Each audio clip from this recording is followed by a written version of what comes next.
இடுப்பு வலி. சரிடான், உனக்கு நான் தலை மாதிரி தெரியறேனா? சாரிடான் ஹெட் அண்ட் பாடி இது தலைவலிக்கும் மட்டுமல்ல உடல் வலிக்கும் கூட. அப்ப சாப்பிடுங்க sir. Saridon head and body செயல்பட தொடங்கும் 5 நிமிடங்களில். லிசன் கைஸ், இந்த ப்ராஜெக்ட்டை மட்டும் நம்ம பர்ஃபெக்டாக எக்ஸிக்யூட் பண்ணி முடிச்சோன்னா we are settled. இதை விட பெஸ்ட் ஆஃபர் நம்ம கிடைக்கவே கிடைக்காது. இதை விட பெஸ்ட் ஆஃபர் பூர்விகாவோட ஆடி சேல்ல கிடைக்கும். Car, TV, fridge, washing machine, AC, smart phone, smart வாட்ச்னு எக்கச்சக்க கிஃப்ட்ஸ் வின் பண்ணலாம். இதை விட பெஸ்ட் ஆஃபர் வேற எங்க கிடைக்கும்?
once everything's perfectly Good organized. morning and welcome you all to the National Conference.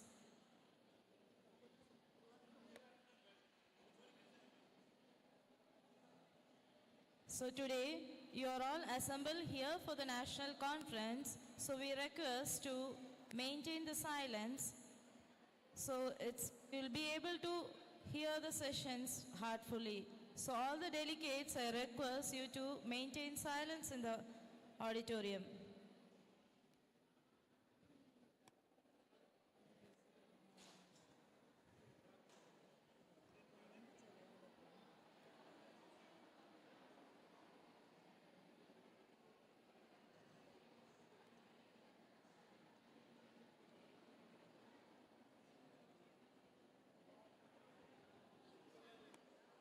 I request all the delegates to be seated and maintain silence.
We welcome you all. I request all the delegates to be seated.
We welcome you all. Good morning.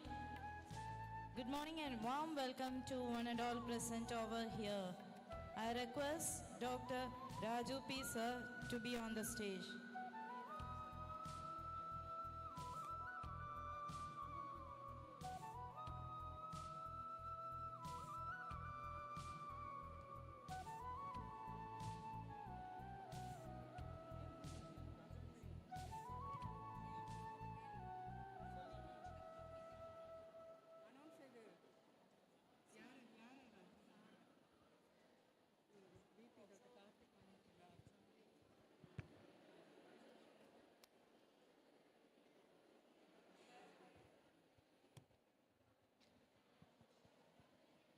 I request our TNNMC Observer Ma'am, Bhuneshwari Ma'am, Venkateshwaran Sir, Nagmala Ma'am, Principal Ma'am to be on the stage.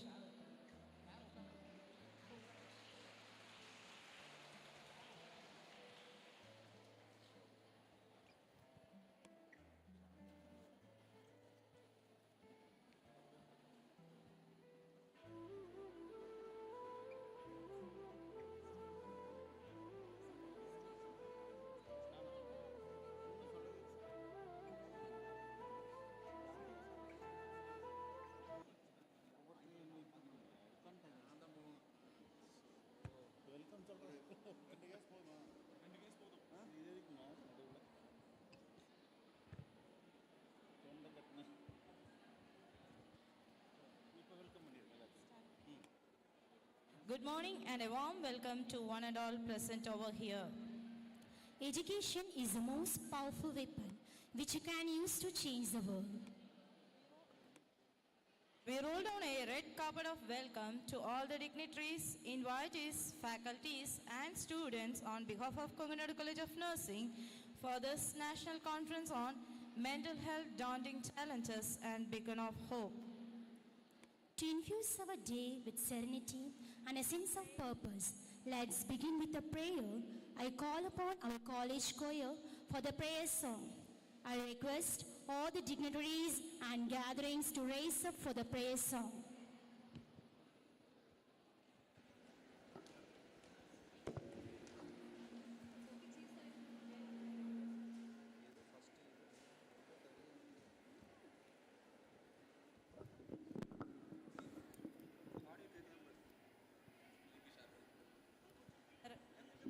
I request all the delegates to make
Blessed one, invoke God by lighting the lamp of knowledge and wisdom.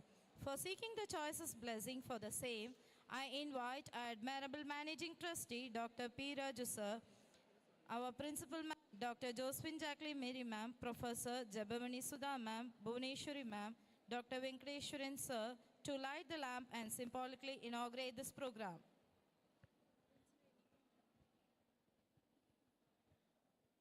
I request all the dignitaries to rise up.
Thank you, sir.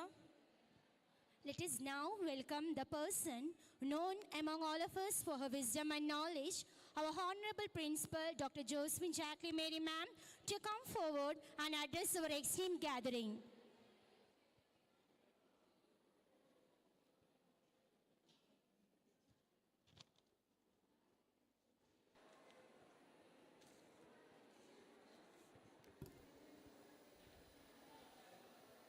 Pleasant good morning to everyone. A warm welcome to the respected dignitaries on and off the dais, experts as resource persons from various parts of India, faculty and students from other colleges. I am delightful in welcoming one and all gathered here for our national level conference on mental health. Today is a special and memorable occasion, one that we will remember in the years ahead. We are humbly welcoming our Managing Trustee of Kongunadu Group of Medical Institutions, who is highly commendable, humanitarian in approach, highly service-oriented, who is none other than Dr. P. Raju sir, who is a true inspiration and support for all of us. I welcome you, sir.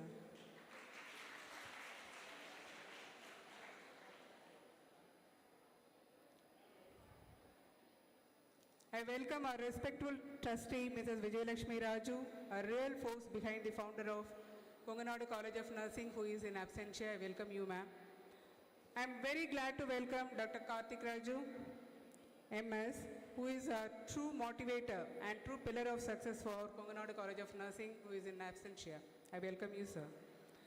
It's my gratitude to invite the person who is being positive and the great inspiration to all of us. She is none other than our Administrative Director, Engineer, Mrs. Aarti Viswanathan, to this conference, who is in absentia due to various reasons. I welcome you, ma'am. I welcome all the eminent speakers and guests from all over the country. From different walks of life, you have come here to share your knowledge and vast experience with the student community on mental health. Now I request Dr. Raju P.S., Managing Trustee, Kongunadu Group of Institution, to welcome Dr. Bhuvaneshwari, Head of Department of Psychiatric Nursing, KMCH College of Nursing, Coimbatore, with a bouquet.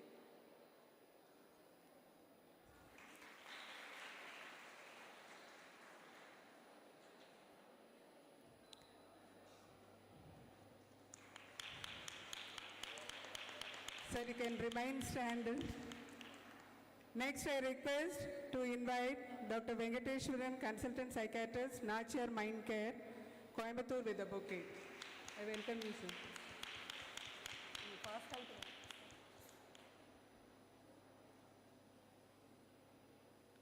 Next, I request sir to welcome Professor Jabarani Sudha, A, Vice Principal, Ganga College of Nursing, who has come as an TNMC observer with a bouquet.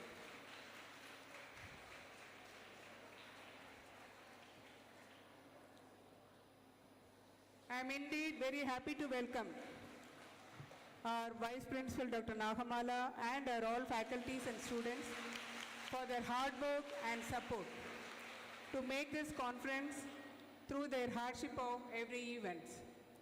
I am glad to welcome our Administrative Officer, Dr. Nasser, for his endless support throughout the journey. It's my privilege to welcome all our delegates for this national level conference on mental health. Once again, I thank you for accepting our invitation and being a part of this. Coming on to the unveiling the theme of today's conference. The conference theme, which is crucial for the success and which makes impact of any event. As an event organizer, it's important to choose right themes that will engage attendees and create a memorable experience. To unveil the theme of today's event titled as Mental Health, Daunting Challenges and Beacon of Hope. The theme of this conference is to know about the looming health crisis on the horizon, to identify the opportunities of hope, which is beacon of hope, trends and innovation, the rising concern of mental health in the digital age and its impact on Gen Z's struggles, which leads to the need for mental health, and holistic wellness to have insights of mental self-care. With this highlights, we move forward to listen, interact with speakers, and engage ourselves, also to enjoy today's sessions. Hope today's program will be most purposeful for our future success, to lead a healthy life both physically and mentally. Once again, I welcome you all. Have a good day. Thank you.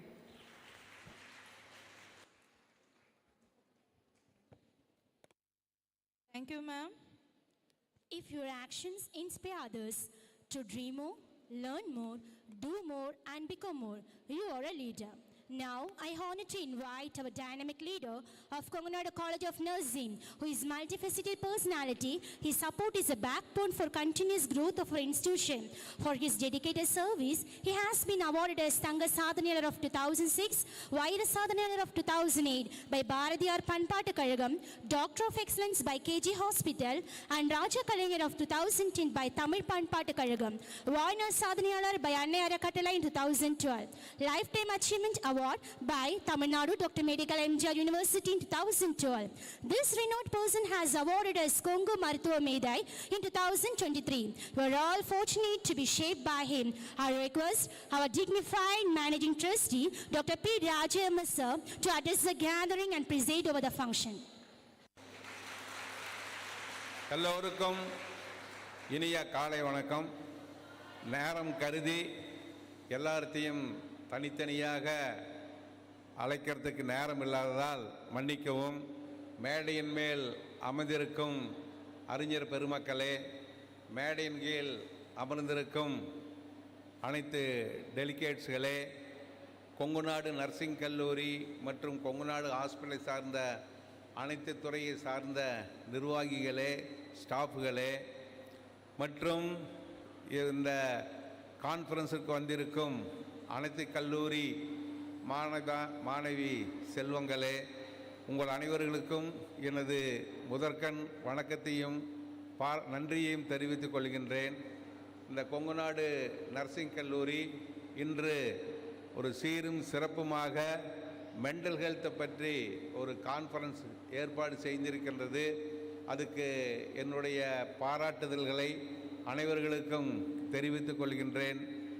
இந்த காலகட்டத்தில் mental health ரொம்ப ஒரு முக்கியமான அங்கம் வகிக்கின்றது. மனிதனுக்கு ரயில் பாதை மாற இரண்டு சரியாக இருக்க வேண்டும். ஃபிசிக்கல் ஹெல்த்தும் மென்டல் ஹெல்த்தும் சரியாக இருந்தால் தான் வாழ்க்கை நல்லா இருக்கும். வெறும் ஃபிசிக்கல் ஹெல்த்து மட்டும் இருந்து மென்டல் ஹெல்த் இல்லைன்னா வாழ்க்கை நல்லா இருக்காது. மன ஆரோக்கியம்தான் நம்ம உடம்பை இயக்கிற பெட்ரோல். என்னதான் உடம்பு இருந்தாலும் மன ஆரோக்கியம் இல்லைன்னா மூளை இயங்காது, ஹார்ட் இயங்காது, நரம்பு மண்டலங்க இயங்காது, எல்லா உறுப்பும் இயங்காது, வேலை செய்ய முடியாது, ஆர்வம் இருக்காது, உணர்வு இருக்காது. எல்லாத்தையும் பாதிக்கிறது மனம். அந்த மனம் இந்த காலகட்டத்தில் கெடுவதற்கு நிறைய காரணிகள் இருக்கின்றன. அதை பற்றியெல்லாம் நமது மதிப்புக்குரிய ஸ்பீக்கர்கள் எல்லாம் எடுத்துரைப்பார்கள். இப்பொழுது சிறு வயது முதல் பெரியவர்கள் வரை மன ஆரோக்கியம் கெடுறதுக்கு நிறைய காரணிகள் இருக்கின்றன. குறிப்பாக மாணவி ஸ்டூடெண்ட் பருவத்தில் கெடுவதற்கு நிறைய காரணிகள் இருக்கின்றன. டிப்ரெஷனால் பாதிக்கிறாங்க, ஆன்சைட்டி ஸ்டேட்னால் பாதிக்கிறாங்க, சூசைடு ஐடியேஷனால் பாதிக்கிறாங்க. இதெல்லாம் பெரிய ஒரு சேலஞ்சாக இருக்கின்றது. எல்லோருத்துக்குமே சேலஞ்சாக இருக்கின்றது. முக்கியமாக இன்ஸ்டியூஷன் நடத்துபவர்களுக்கு இது ஒரு பெரிய சேலஞ்சாக இருக்கின்றது. அரசாங்கத்திற்கும் இது ஒரு பெரிய சேலஞ்சாக இருக்கின்றது. முதல்ல மெண்டல்னால் ஏதோ அங்கொன்று இங்கொன்று மட்டும்தான் பாதிப்பு இருப்பாங்க. இப்போ எல்லா மனிதர்களும் ஏதாவது ஒரு காலத்தில் மனதில் பாதிப்புக்கு உள்ளாகின்றார்கள். அதுக்கு காரணம் இப்பொழுது காலகட்டத்தில் வாழ்க்கை முறையில் மாற்றம், வேலை முறையில் மாற்றம், பழக்க வழக்கத்தில் மாற்றம், உணவு, இது போன்ற பல காரணிகளால் மனது பாதிப்பு ஏற்படுகின்றது. மன ஆரோக்கியம் இல்லை என்றால் நமது வாழ்க்கை நல்லா இருக்கின்றது. இதில் நம்மளுடைய ஹெல்த்து கேர் செக்டரும் மிக பங்கு வகிக்கின்றது. அந்த விதத்தில் அதை பற்றி ஒரு கான்ஃபரன்ஸ் ஏற்பாடு செஞ்சிருப்பது இந்த காலகட்டத்தில் மிகவும் பொருத்தமான கான்ஃபரன்ஸ் ஆகும். அதுக்கு ஏற்பாடு செஞ்ச நமது நர்சிங் கல்லூரி அனைவர்களையும் மீண்டும் ஒரு முறை பாராட்டி நன்றி கூறுகின்றேன்.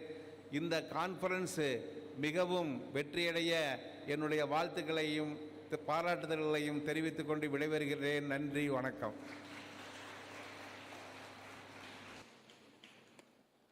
Thank you, sir. Now I request all the dignitaries to be off the dais.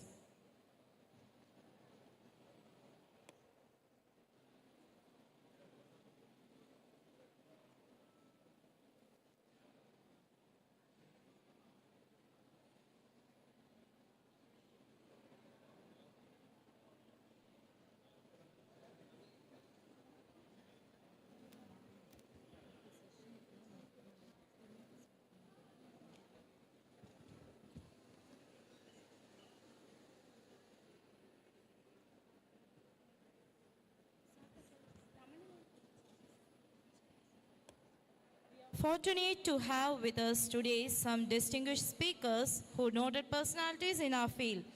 Each one of them brings invaluable expertise and insights that will indeed make exploration for our national conference a fruitful and enriching experience.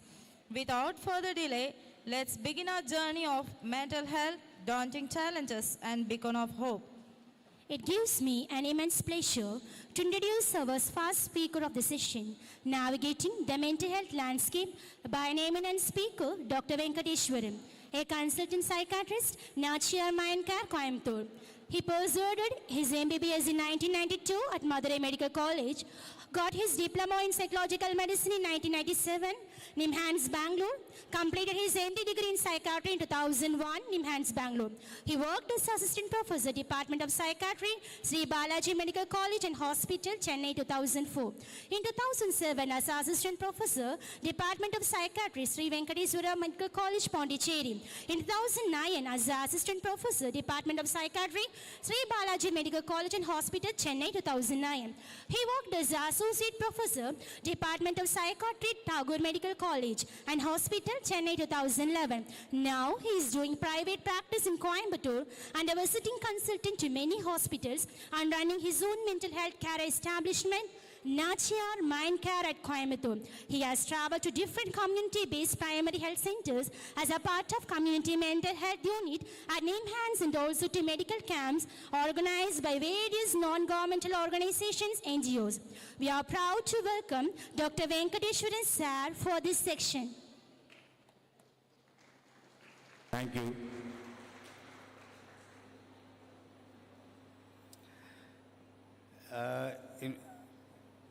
Good morning, everyone.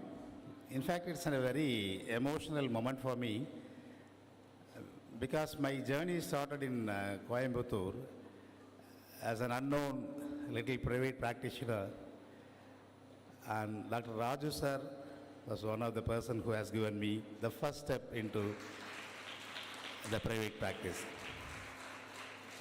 I did my undergraduation in Madurai Medical College and post-graduation from NIMHANS. Coimbatore was a very new place for me. I don't have much person contacts to establish my private practice. Earlier I was trying to visit different hospitals. Within few months, I got an opportunity to be associated with Kongunadu Hospital, and I was the visiting consultant in that hospital. From there, my journey started, and I was also part of GKNM Hospital. Till now, I am known and identified as Kongunadu psychiatrist by many of my patients. So I'm very glad and proud to be part of this event. That Raju sir is a wonderful human being, a fantastic doctor, and a visionary, and he is a very good entrepreneur. அவர் வந்து இந்த ஒரு சதியில இல்லாவதி படத்தில் கமலஹாசன் கொங்கு தமிழ் பேசுகிற doctor ஒருத்தருக்கு பார்த்துருப்பீங்க. நான் முத கோயம்புத்தூர் வந்தப்போ வந்து சாருடைய கொஞ்சம் கொங்கு தமிழில் அவர் பேசுகிறத பார்த்து நான் வந்து ரொம்ப அட்ராக்ட் ஆகியிருக்கேன்.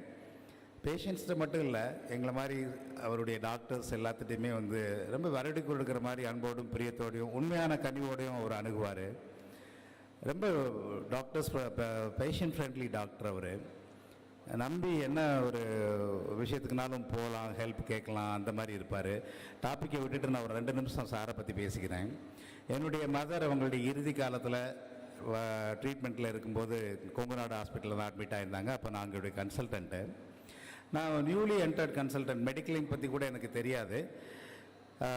அப்போல்லாம் வந்து to manage the cost of treatment was a very big issue for me. கிட்டத்தட்ட ஃப்ரீ ட்ரீட்மெண்ட் மாதிரி எனக்கு வந்து சார் அந்த ஃபெசிலிட்டி கொடுத்தாரு. வேறு மினிமம் சார்ஜ் தான் வாங்கினார். கிட்டத்தட்ட மோர் தென் 1 month கொங்கநாடு ஹாஸ்பிட்டலில் எங்கள் அம்மா இருந்தாங்க. he charged very minimally for that essentials, consumables அந்த மாதிரி. ரொம்ப ஒரு தங்கமான மனிதர். அவருடைய இருப்பில் இந்த ஸ்பீச் கொடுக்கறதுக்காக நான் ரொம்ப நிகழ்ச்சியோடும் அவருக்கு ரொம்ப நன்றி சொல்லிக்கிறேன். ஸோ ரொம்ப ஒரு before that I want to know which language should I prefer to speak? English. Okay. So let us speak in English. If anybody doesn't understand much, you can raise your hands so that I can explain in Tamil. Today, they have chosen different topics almost to cover various aspects of mental health. I'm going to be the first speaker talking about overall roadmap or what is it? I'm going to narrate about the landscape and different milestones and landmarks in the field of psychiatry. Other speakers are going to speak about different dimensions, including digital era, addiction, and so many other issues.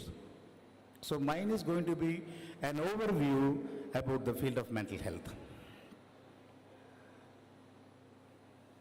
Landscaping, you all know. So before I came here, I just reached out this place through Google Map. So we are using the map. Previous days, we don't have Google Map. We have printed maps. So to identify and visit different places in a geographical location. Similarly, if we consider the field of mental health as a big geographical location, so there are different locations, different areas, different domains, which I'm going to point out today. I'm going to navigate through the different aspects of psychiatry.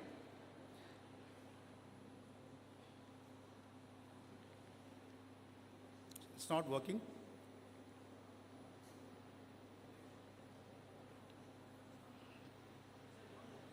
Down, huh?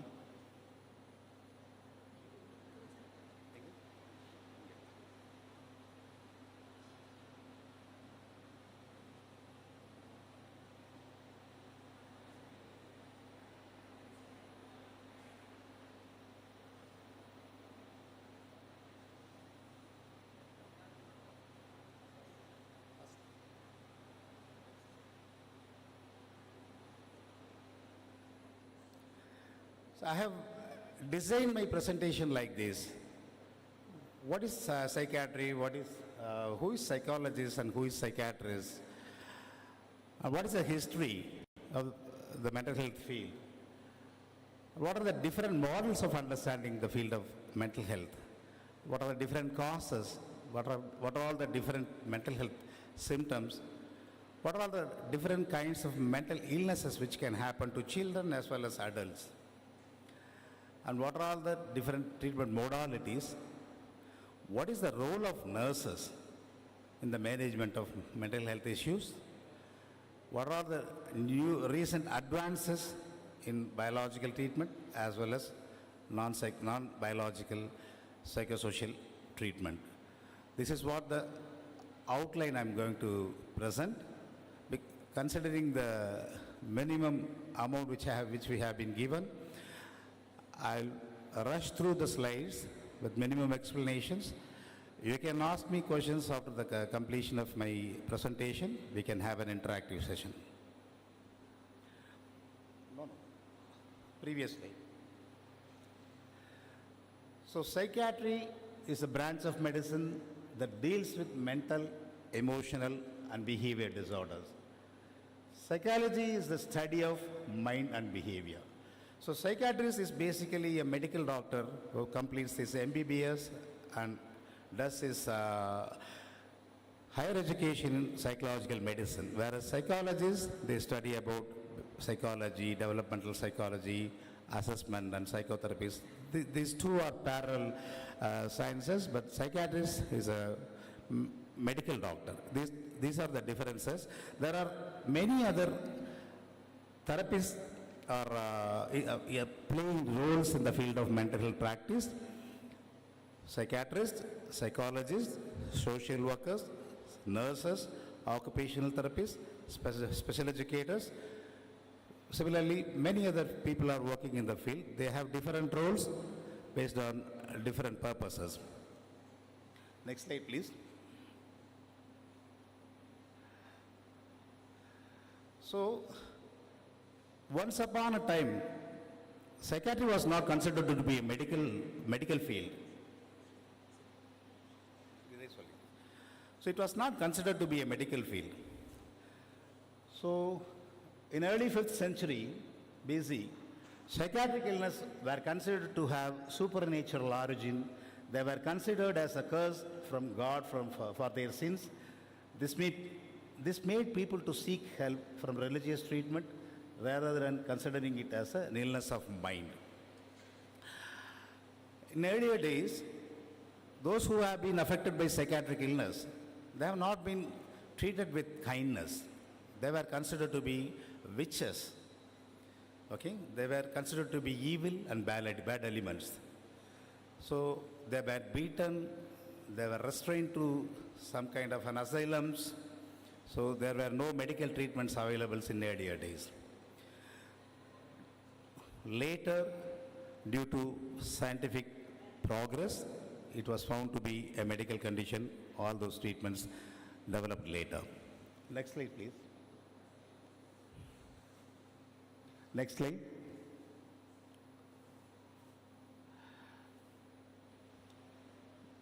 Before going to this area, in fact, I did a thesis, a study as part of my MD thesis in 2001, which was published in British Medical Journal.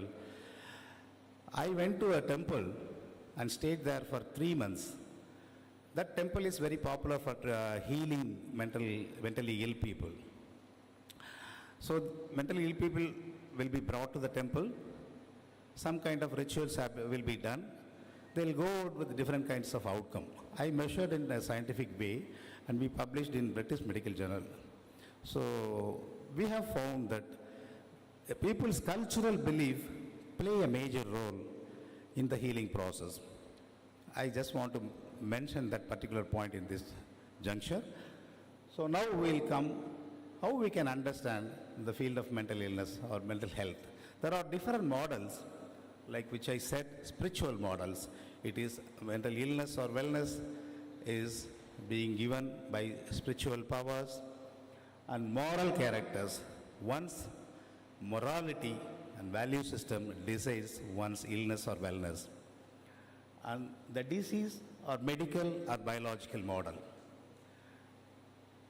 where we speaks about genetics, neuroimaging and neurobiology. And psychological model. There are two major schools in psychological model. One is psychodynamic model, another one is behavior model. The psychodynamic model was proposed by Freud. The basic understanding and conception is that there are different stages of development in a human being's mind, and early childhood traumatizing events might have had impacts on a person's psychological life that will be reflected as illnesses in later life. This is what Freud have proposed. And behavior model has been constructed on the basis of learning theory. You people might have learned about conditioning, classical conditioning and different types of conditioning. So learning, everything can be learned and they can be de-learned and they can be relearned also. Based on this principle, this behavioral model has been constructed. Next slide. Again, the cognitive behavioral model includes cognitive sciences as well as behavior sciences. Existential and humanistic model, again, similar to psychodynamic models. Social model, psychosocial model, so behaviors and emotions, and this can be modeled. So based on this social learning theory, the psychosocial model has been constructed. And family therapy model. Family is a unit which includes different persons as components, and there are different functions and dynamics.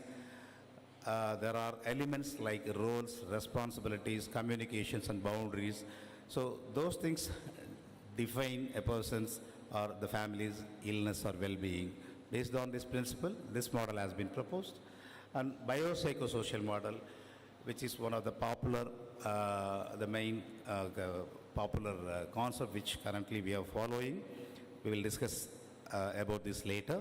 Next slide. Before going into the other areas, I just want to highlight what are all the common symptoms people may experience when they have psychological illnesses. Low mood, lack of interest, suicidal ideation, altered food pattern, altered sleep pattern, hearing unreal voices, seeing unreal images, talking to self, laughing to self, suspiciousness, increased energy, excessive talk, isolated oneself, altered self-care, palpitations, excessive fear, excessive anger, excessive substance abuse. These are some of the common symptoms. So we cannot enlist each and every symptom, and we cannot discuss about each and every disorders here because of lack of time. I'll just orient you. You can again ask me questions at the end of the session. Next slide, please.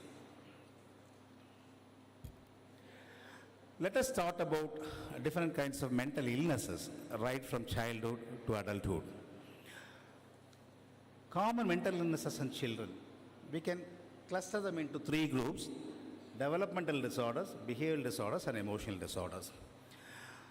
So right from the conception of fetus, during its development, there may be some errors which can happen which leads into different kinds of developmental disorders like mental retardation or intellectual disabilities, or something called pervasive development or developmental disorders, which is PDD or autistic spectrum disorders.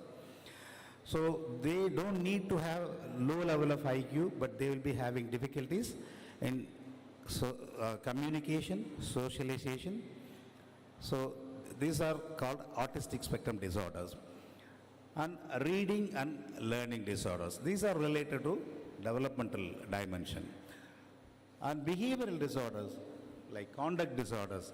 Some people may be very defiant, they will tell lie, they will cut from going to school, they will be truant, they will be violent, aggressive. So these kind of behaviors are called conduct disorders. And you all know about ADHD, attention deficit hyperactivity disorder. These people will be having lack of attention and they will be hyperactive. So that will cause problem in their learning, academic performance, and social behaviors. And oppositional defense behavior is again a kind of conduct disorder. Whatever you say, these people will act against this. அங்கே போடா அப்படின்னா நான் அங்கே போக மாட்டேன், அங்கே போன்னு சொன்னால் போக மாட்டேன், போகாதடான்னு சொன்னால் அங்கே போவான். ஸோ ஆப்போசிஷனல் டிஃபைன் பிஹேவியர்ங்கிறது another behavioral disorder. And emotional disorder, like any other adults, they can also experience anxiety, depression, OCD, and somatization. Next slide. Let us come to the common mental illnesses in adults. So there are different illnesses. I'll name them. If needed, we will discuss further. First, organic mental disorders. One of the major disorders is dementia, and there are other organic mental disorders. In fact, all the disorders having organic components like genetic role and other biological neurotransmitter involvement in almost all the psychiatric illnesses. Particularly in this domain, specific medical illnesses will cause psychiatric illnesses, like hypothyroidism may cause depression, hyperthyroidism may cause anxiety, and suprarenal mass, pheochromocytoma can cause panic-like symptoms, mitral valve relapse can cause panic-like symptoms. So these kind of disorders called organic mental disorders. Mainly in this area, we focus about dementia. Dementia is a global impairment of cognitive function which happens in the later part of life, maybe after 60 years. There are different types of dementias, cortical dementias and subcortical dementias, and depends upon their involvement, the involvement of the different brain parts. They will present with different symptoms. There are different treatment options. Some of the dementias cannot be treated well and they cannot be reversed. Some of the treatment of dementias can be reversed or arrested. Next slide. The second category is substance use disorders. There are many substances which can be used or abused and they can become addicted to. Alcohol is one of the major substances which is commonly known to all of us. Alcohol dependence disorder. And there are other substances like cannabis, opioid group of drugs, hallucinogens like LSD, and inhalants like petroleum products, and you all know morphine, pethidine, they are all opioid group of drugs, and cocaine. There are stimulants like methamphetamine and certain drugs called magical mushrooms, some snake bite. There are hell a lot of abusive drugs which is being used nowadays, and which is a warning situation. Addiction is becoming a very great issue nowadays. So next slide. Then comes the group of psychosis. Psychosis basically is defined by a lack of touch with reality and different abnormal experiences like hallucinations and delusions, and impaired thought process like formal thought disorder, disorganized speech, and disorganized behavior. There are different illnesses. The main one is one which is common is schizophrenia. Almost 1% of the population is affected by schizophrenia. There are other types of psychosis which is called acute and transient psychotic disorders, schizophreniform disorders, etc. Next slide. Next category is mood disorders. Mood, affect, or emotion means our feelings, unarvugal. So if they get affected, people will get different kind of affective disorders or mood disorders. The very commonly known disorders are depression, mania, and bipolar affective disorders. There are many other subcategories which we may discuss if we get time. Next slide. Next comes to anxiety disorder. There are different types of anxiety. Anxiety na padatam, ஒரு பதட்டமாக ரெஸ்ட்லெஸ்ஸாக feel பண்ணுறது, அதுவும் ஒரு மூடு தான்.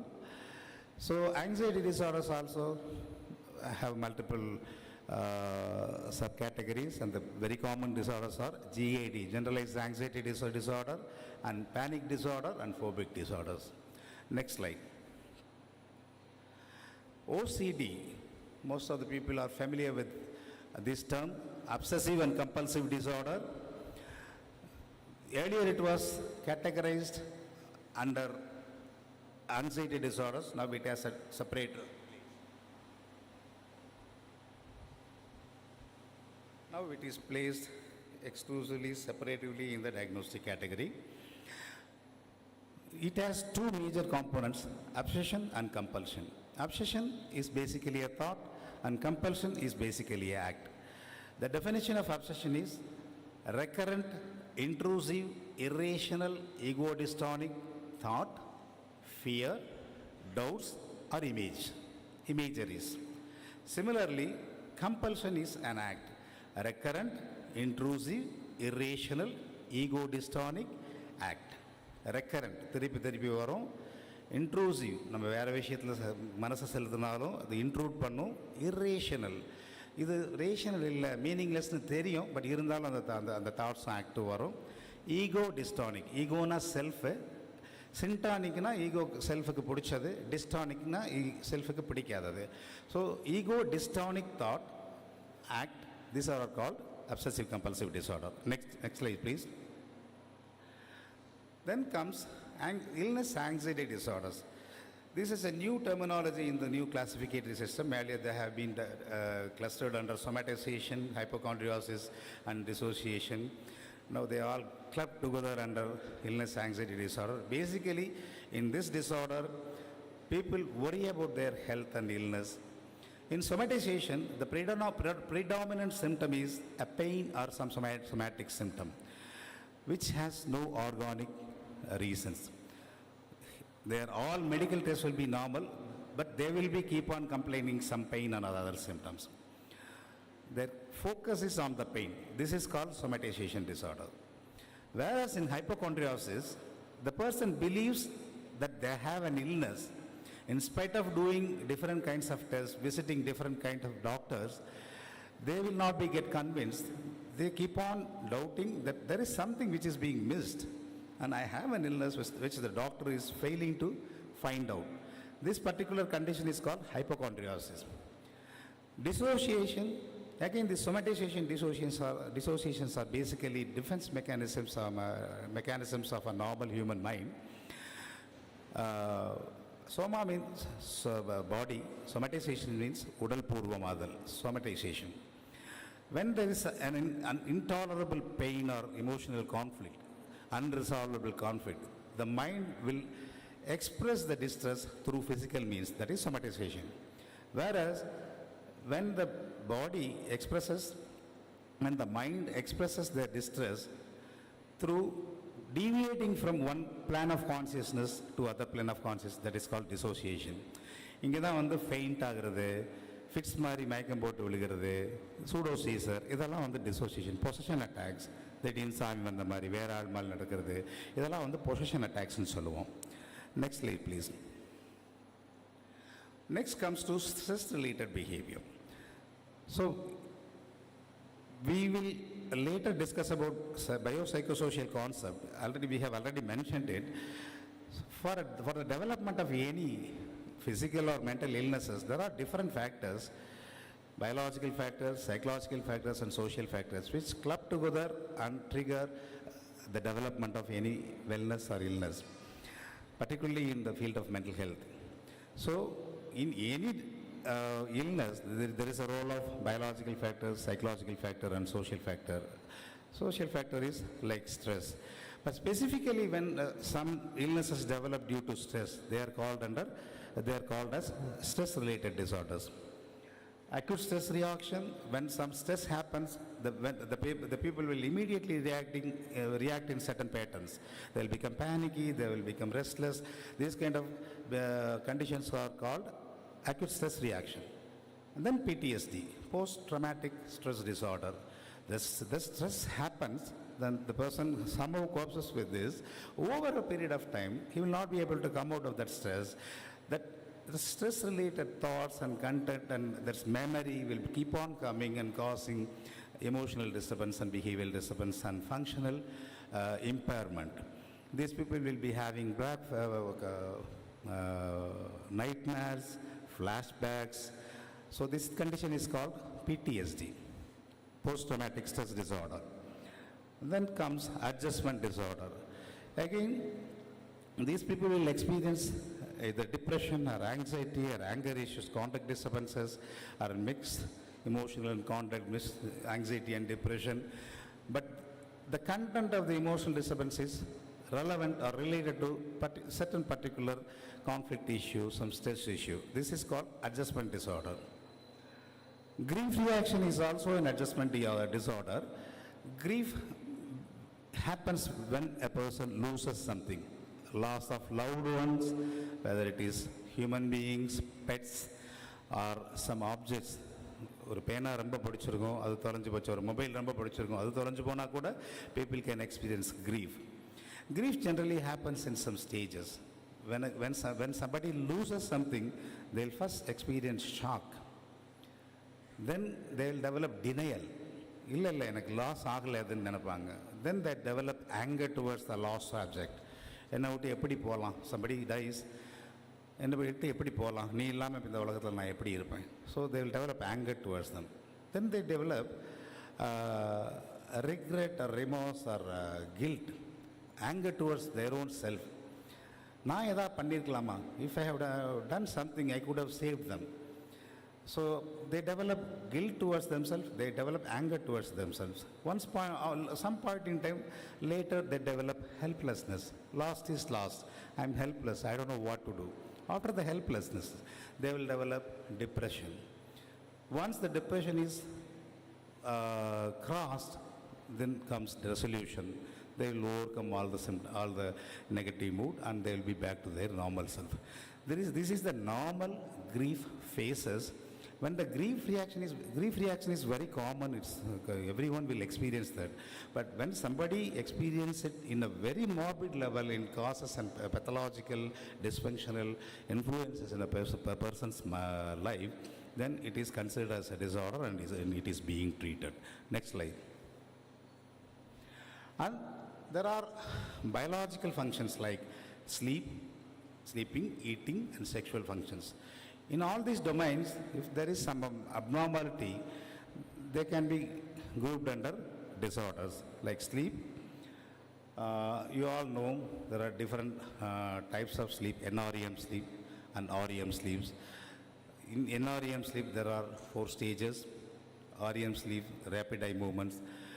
So there are different kinds of sleep disorders occurs in different sleep phases. The common conditions are insomnia, hypersomnia, narcolepsy, cataplexy, and nightmares, sleepwalking, sleep talking, sleep apnea, and sleep paralysis. Getting late, so I don't want to go into detail of all those things. If you want, I'll explain it later. Like insomnia, excessive sleep, lack of sleep, hypersomnia, lack of excessive sleep, narcolepsy. Suddenly people will develop sleep when they are in an active phase. Cataplexy, they will develop sudden intense sleep and they will develop muscular relaxation and they faint. Nightmares, bad dreams, sleepwalking, somnambulance, sleep talking, somniloquy, sleep apnea. So adequate oxygenations may not go to the vital parts, particularly in brain, so that they may develop fatigue, depression, and tiredness in the daytime, and sleep paralysis. So people will become alert cognitively, but their body relaxation may not parallelly get alert. So many people, after awakening, they will feel that they will not be able to move their limbs and body parts. So இந்த மாதிரி சுச்சுவேஷன்லாம் சில பேர் வந்து பேய் வந்தமிச்சு அமுக்கான் ஏதோ வந்து நெஞ்சு மேல் ஏறி புதிச்சு அந்த மாதிரிலாம் சொல்லுவாங்க. These are the sleep related conditions. Next slide. Then comes eating disorders. There are 3 major disorders in eating: anorexia nervosa, bulimia nervosa, and binge eating disorders. Anorexia nervosa, in this condition, usually these disorders are very common in Western countries. Almost we can say that they are culture-bound syndromes.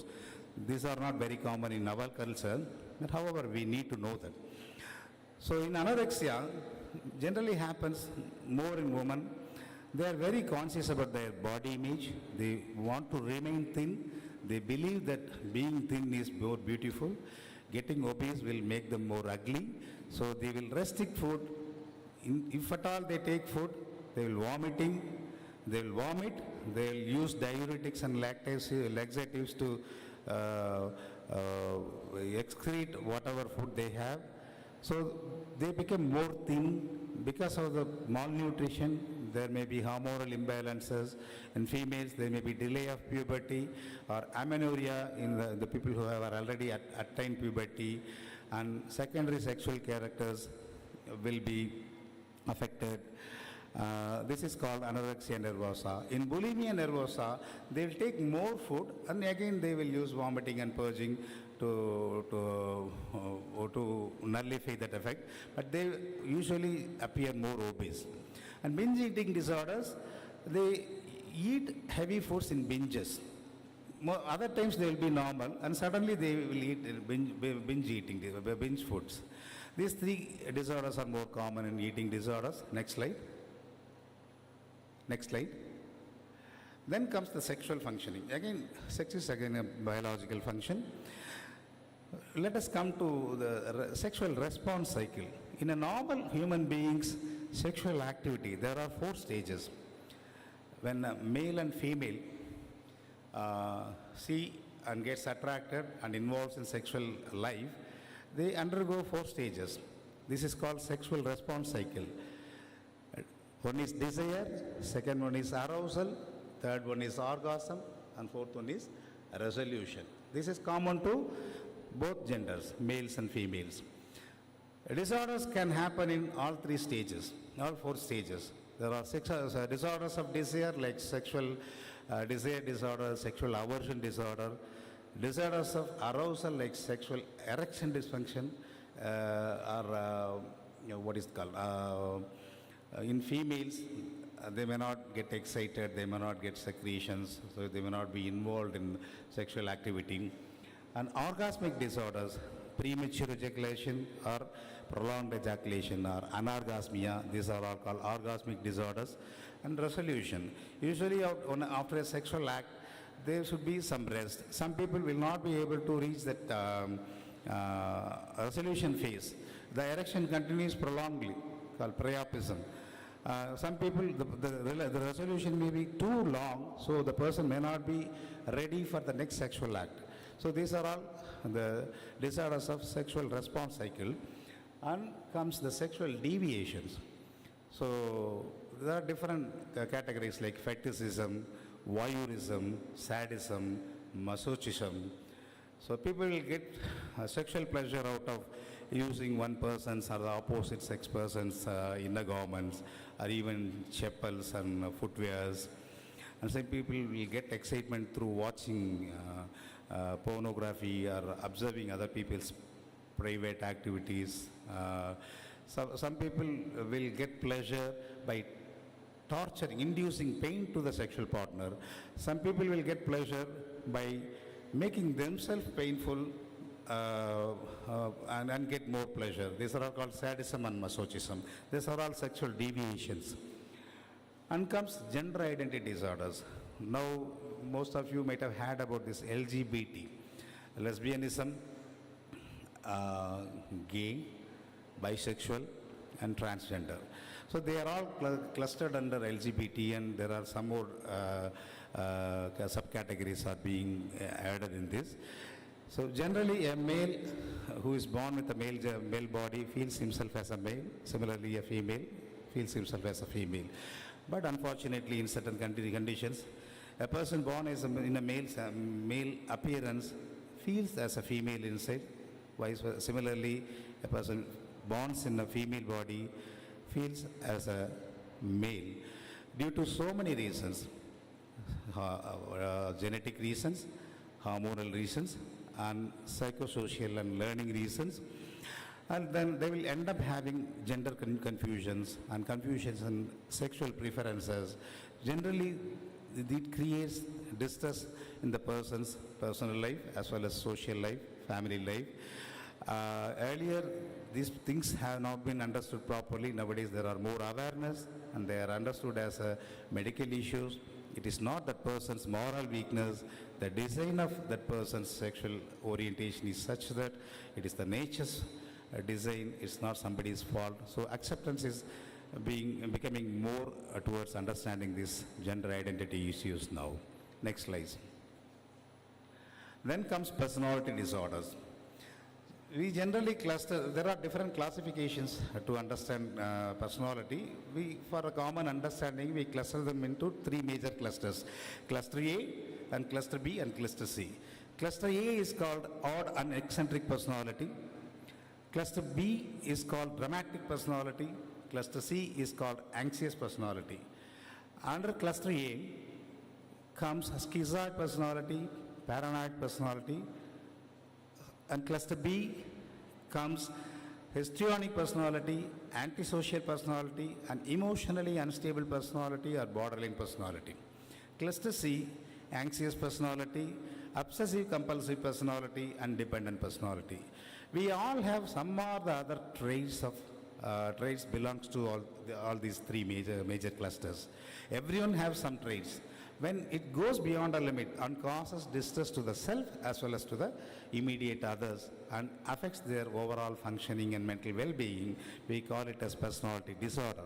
We all have personality. When it becomes morbid, it is a personality disorder. So, next slide, please. So, these are generally the common mental illnesses. Then now we come to the causes of mental illnesses. One is biological factors like neurotransmitters like dopamine, serotonin, noradrenaline, GABA, and so many other neurotransmitters are involved, glutamate, NMDA. So, so many research is going on. The understanding of mental illnesses and the biology of mental illnesses keep on changing nowadays. And role of genetics, brain damage, and environmental factors like socioeconomic status, religion, and technology, even including these family stress, parental stress, childhood trauma comes under environment. Psychological factor, basically how a person's psyche is made. A person's attitude, personality, and their own defense mechanisms, they determine the psychological factor. Next slide, please. Next comes certain factors which influences the cause and maintenance and continuation of the illness. They are called precipitating factors. Factors operating from early life that determining vulnerability to causes, acting close to the time of illness, like genetic, personality, social and psychological factors. These factors remains since from childhood, like genetic vulnerability. But when a triggering factor happens, the disease starts getting expressed. That is called precipitating factor or triggering factor. Some factors will be operating to maintaining an already established mental illness. That is called as perpetuating factor. And protective factors. There are some factors which will be protecting a person from getting an illness or helping the person to come back or recover from illness. These are all called protective factors. Next slide. So I already told you that we are going to talk about biopsychosocial model. Most widely accepted model in psychiatry. There are three major clusters. One is biological factors, another one is psychological factors, another one is social factors. All these three, the factors from all these three factors interact and they result in illness or wellness. So if a person gets a bad interaction from all these dimensions, they will develop mental illnesses. So naturally there are multiple factors to cause mental illnesses. The treatment is also multimodal. So that's why in the field of mental health, there is a psychiatrist, there is a psychologist, there is a psychiatric social worker, there is a psychiatric nurse, there is an occupational therapist, there is a speech pathologist, speech therapist, there is a special educator. Next slide, please. So now comes to different kinds of treatment modalities.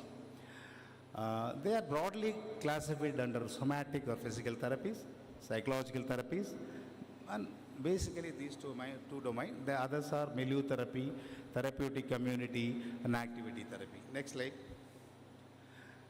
In somatic treatment, psychopharmacology is the main area. We use chemicals to modify the brain environment and we treat the patient's illnesses. And we use electroconvulsive therapy, which is another physical mode of therapy. There are emerging neuromodulation treatments, which is again a form of physical therapy, which we are going to discuss later. That is also a somatic therapy. And psychosurgery.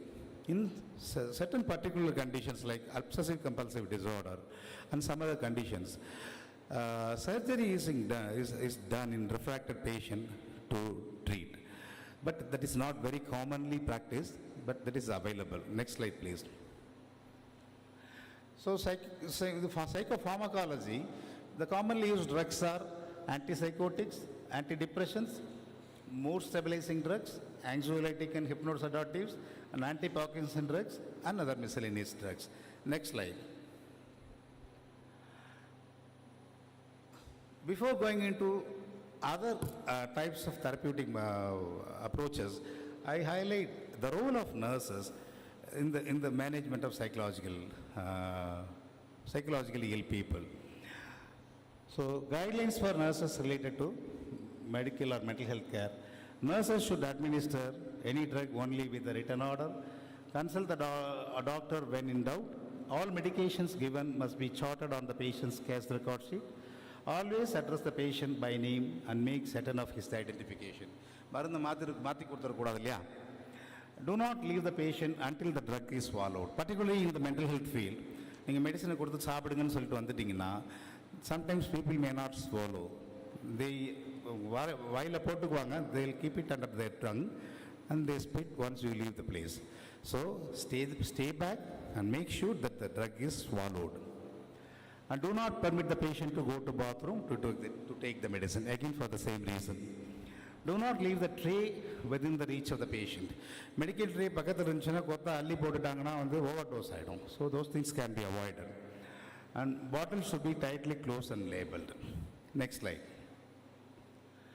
And role of nurses in managing aggressive patients. This is another condition which is frequently faced in a mental health setting. They have to, generally, all mental health people have to establish a good therapeutic relationship with the client. That is very, very essential. And if he is found to be violent or we anticipate him to be violent, there are certain tools which can be used to assess the possibility of them becoming violent that can be used. And develop a plan of care, implement plan of care and prevent aggression and violence in the venue. Next slide.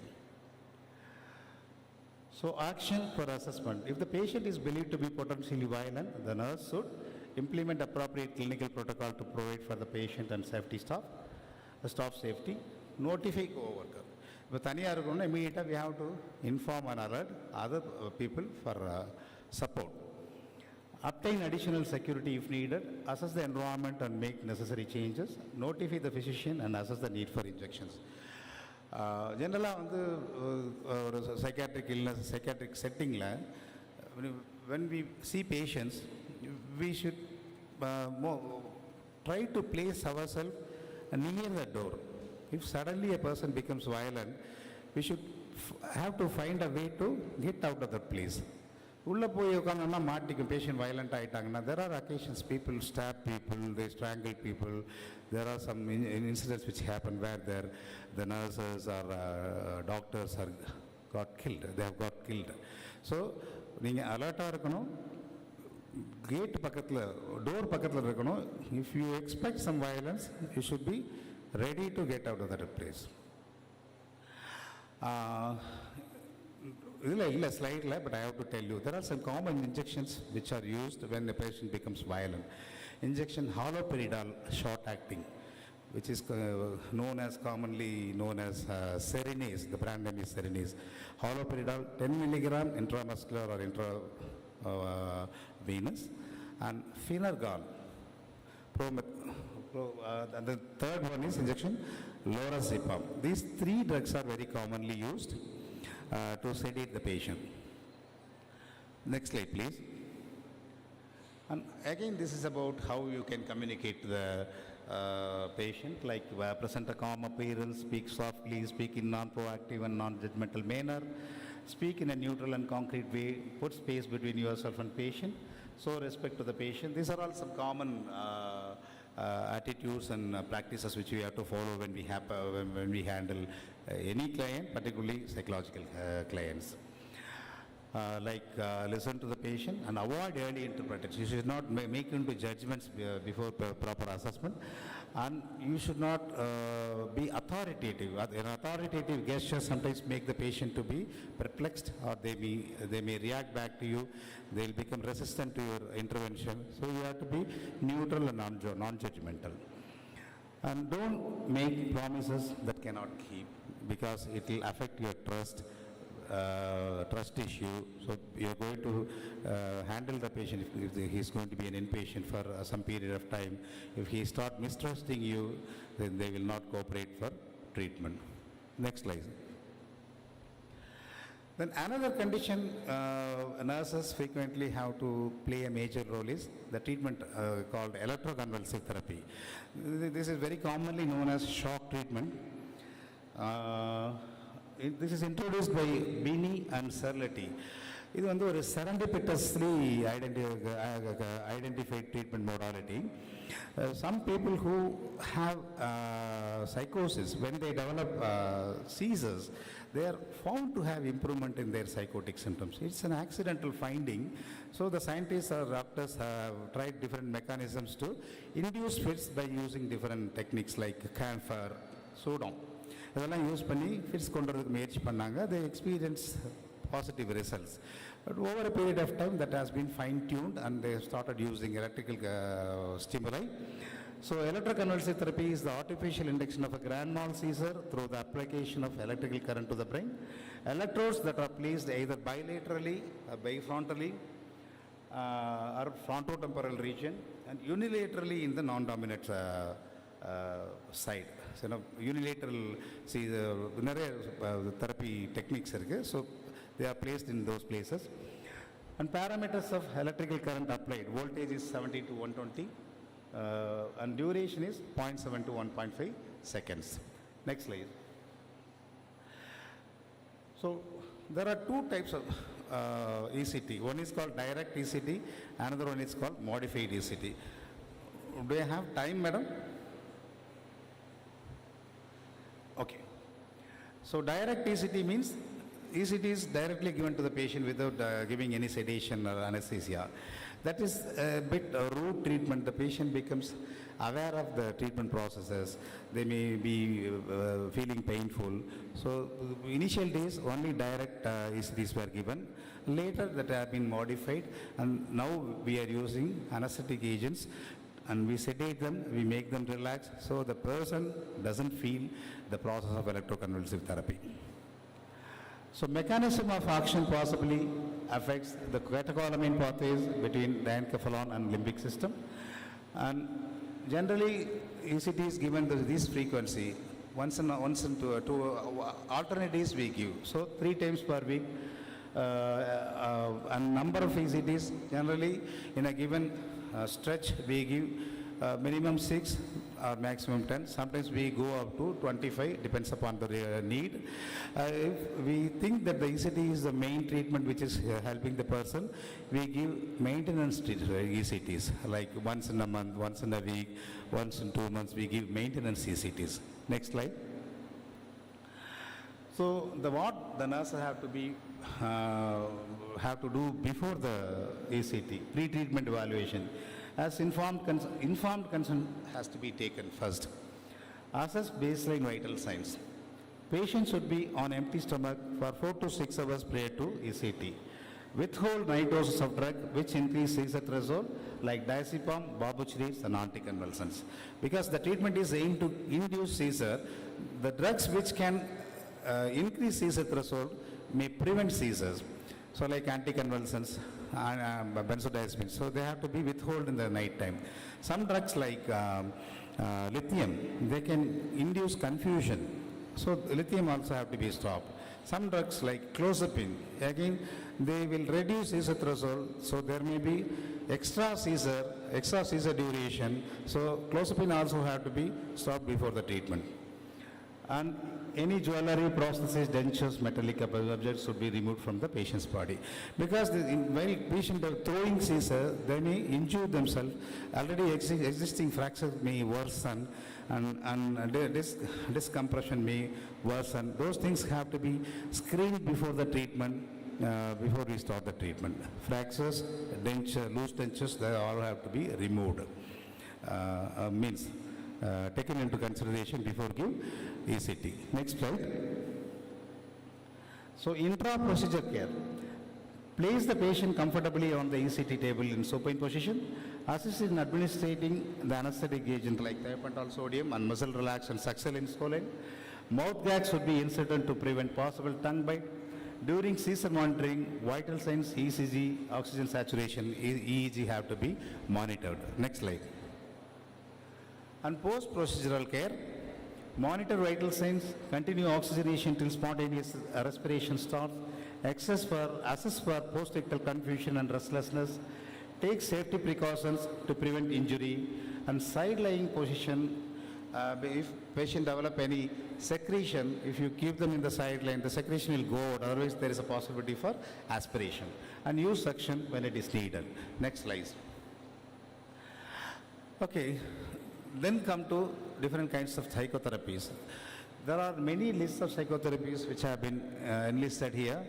The common understanding about psychotherapy is that we cluster them all majorly under two roofs. One is, we have already discussed, once again I highlight that, one is psychodynamically oriented psychotherapy, the another one is behavior therapy or cognitive behavior therapy. So psychodynamic behavior therapy is based on the theory that childhood experiences or traumas and during the different developmental stages of a human mind plays a role in the well-being or ill-being of an adult life. So going back and analyzing about the childhood experiences and bringing them back to the conscious awareness will lead to symptom reduction. Based on the theory, there are different kinds of psychological therapeutic approaches have been designed. They are generally called as psychodynamically oriented psychotherapy. The second major school is based on learning theories. So anything in the world is learnt, and when something is learnt, they can also be de-learnt. கத்துக்கிறது அழிக்க முடியும், அழிச்சதை திருப்பி கத்துக்க முடியும். They can be relearned. Based on this principle, certain therapies have been formulated. They are all called behavior therapy or cognitive behavior therapy. These are all the common stream. Some minor variations will reach to different kinds of therapy like hypnosis, subreaction, all this hypnosis, subreaction and all aiming to bring the deeply buried traumatized emotions and thoughts back to conscious level, similar to psychodynamic therapies. Supportive therapy again, we cannot if somebody has a loss of 10 lakh, he becomes anxious or depressed, you cannot go and give him 10 lakhs to make him feel all right. But you can be a supportive figure, a reassuring figure, sitting with him, listening him, and pacifying him, giving him hope, so that he regains his coping skills to cope up with the loss. So that is called supportive therapy. And there are individual therapy where you work with the person individually. There's group therapy where you work with people with a similar nature, a similar distress. So the interaction between those people will help them to heal more. And family and marital therapy.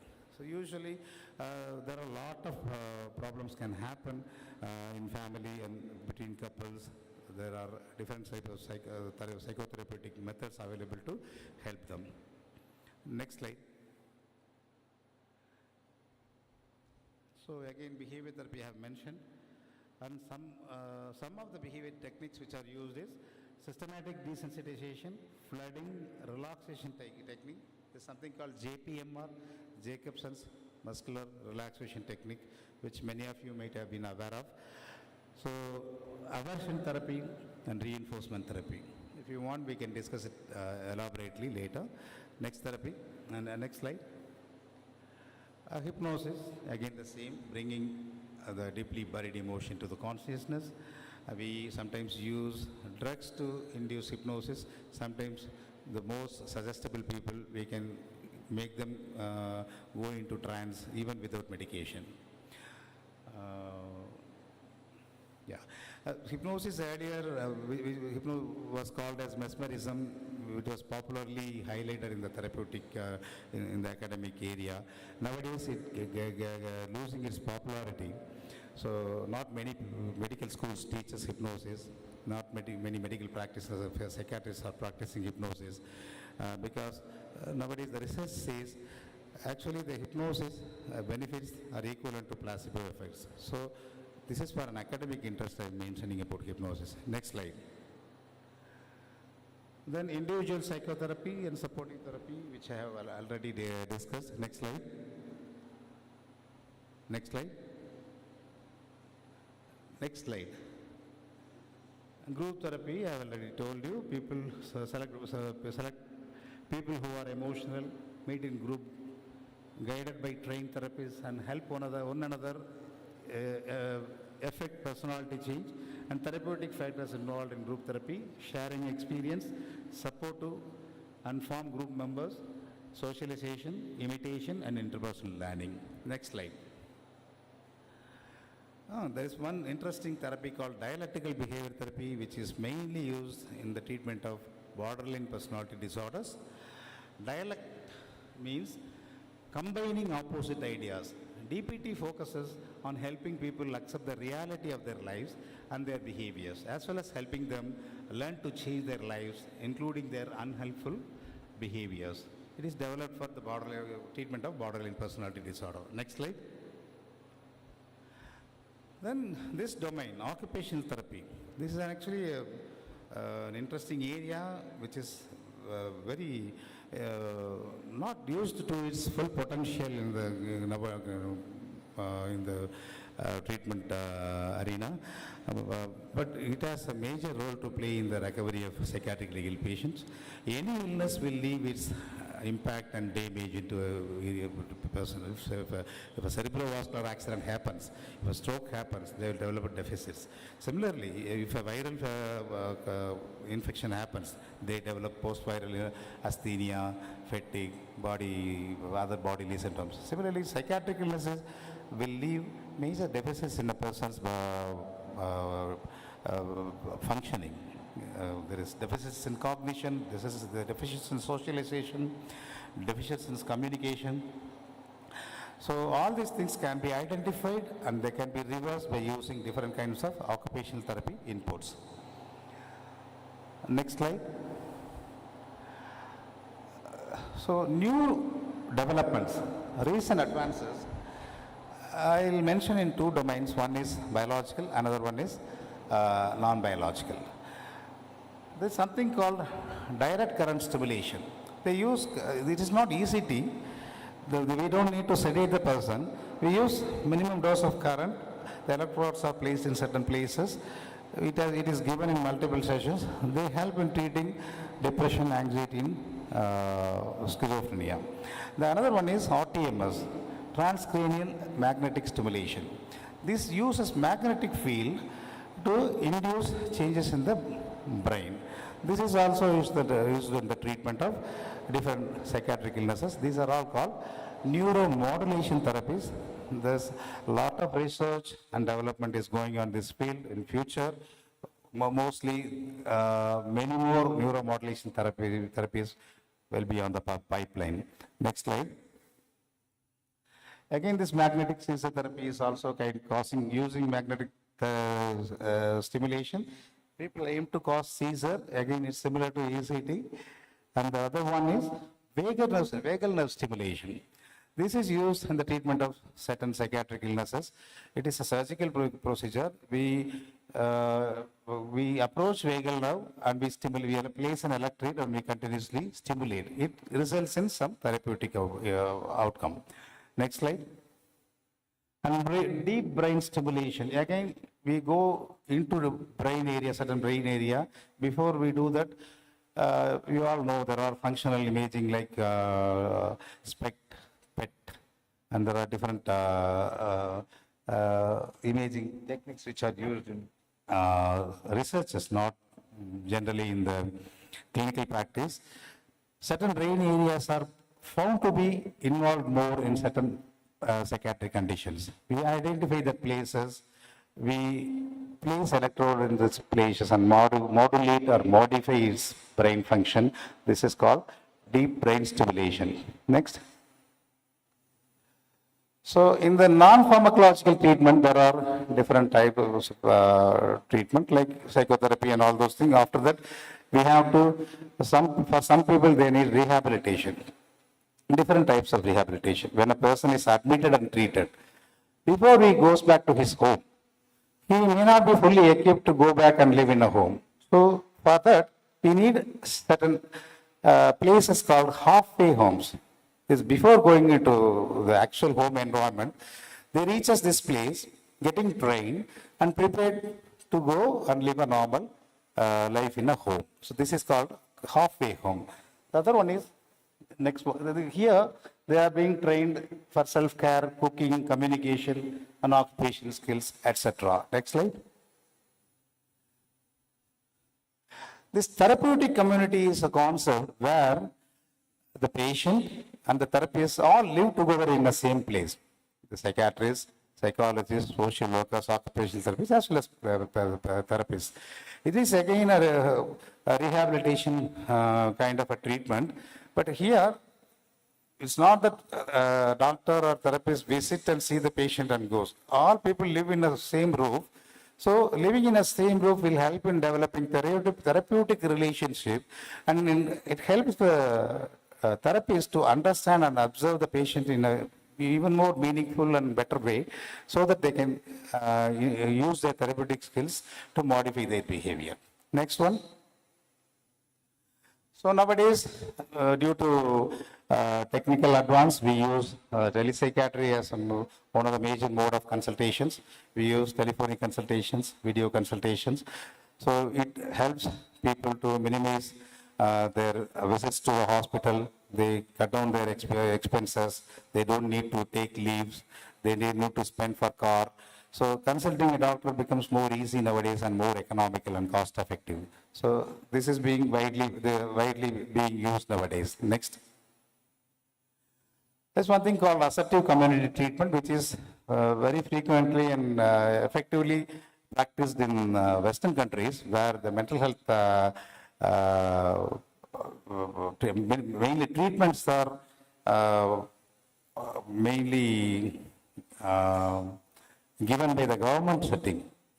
So when a patient goes back home after treatment, a set of social workers or therapists reach them out by telephone, check whether they are taking medicine. They remain, you have to come for follow-up at this time.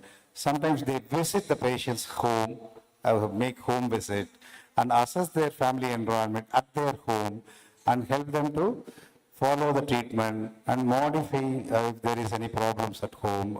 So these kind of treatment approaches are called assertive community treatment. Next.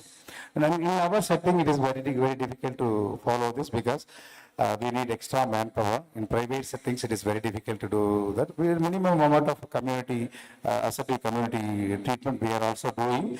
Mainly government has to take major role to do that. Next. And genetics and previous slide, please. Previous. Yeah, next slide. Yeah, genetics plays a major role in psychiatry. Almost all the disorders are genetic disorders. But in psychiatry, they are not single gene disorders, they are polygenic disorders. Like certain disorders, you know that one particular gene or chromosomal abnormality will cause a disorder, like trisomy 21 leads to Down syndrome. But in psychiatry, we cannot pinpoint one particular gene for a particular disorder. There are multiple genes are involved. And when they aggregate in certain proportion, they will result in psychiatric disorders. So these are called polygenic disorders. That is why when people ask, so someone has schizophrenia, will my son also will get schizophrenia? Will my daughter, grandchildren also will get schizophrenia? We cannot say certainly, because the person who has schizophrenia may be having 10 genes of schizophrenia, but the son or grandson may be having 4 genes. We are all harboring different genes of schizophrenia, bipolarity, even normal public is also having it. When it reaches certain tolerance level, when it reaches to an aggregate, then it results in illnesses. So it doesn't mean that a person, a daughter or grandson of a person with schizophrenia they will have psychiatric illnesses. Next. Yeah, here I end here. I have taken a long time. The session is open for question and answer.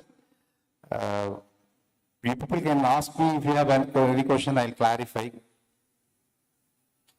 I request if any delegates are having any doubts, you can ask now. So that was a unique and enlightening perspective.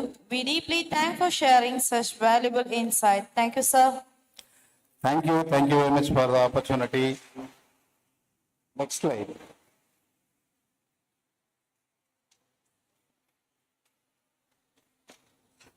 Sir, next slide. Thank you. ரொம்ப elaborate and ரொம்ப பேசிட்டேன்னு நினைக்கிறேன். யாருக்குமே கேள்வி இல்லை. And thanks for the opportunity. Thank you. Now I request Dr. P. Raju sir to honor Dr. Venkateshwaran sir with a memento.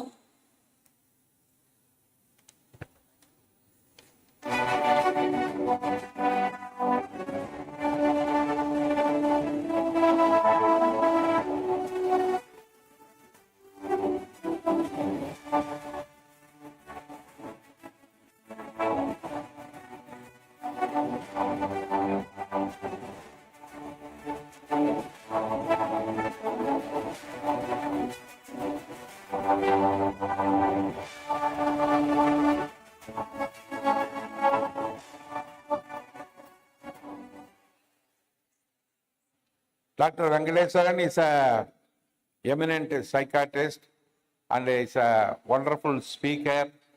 He nicely presented the overview of psychiatry in a shortest time. We are already running short of time. My humble request to speakers, please present within your allotted time because we are already running short of time. Thank you very much.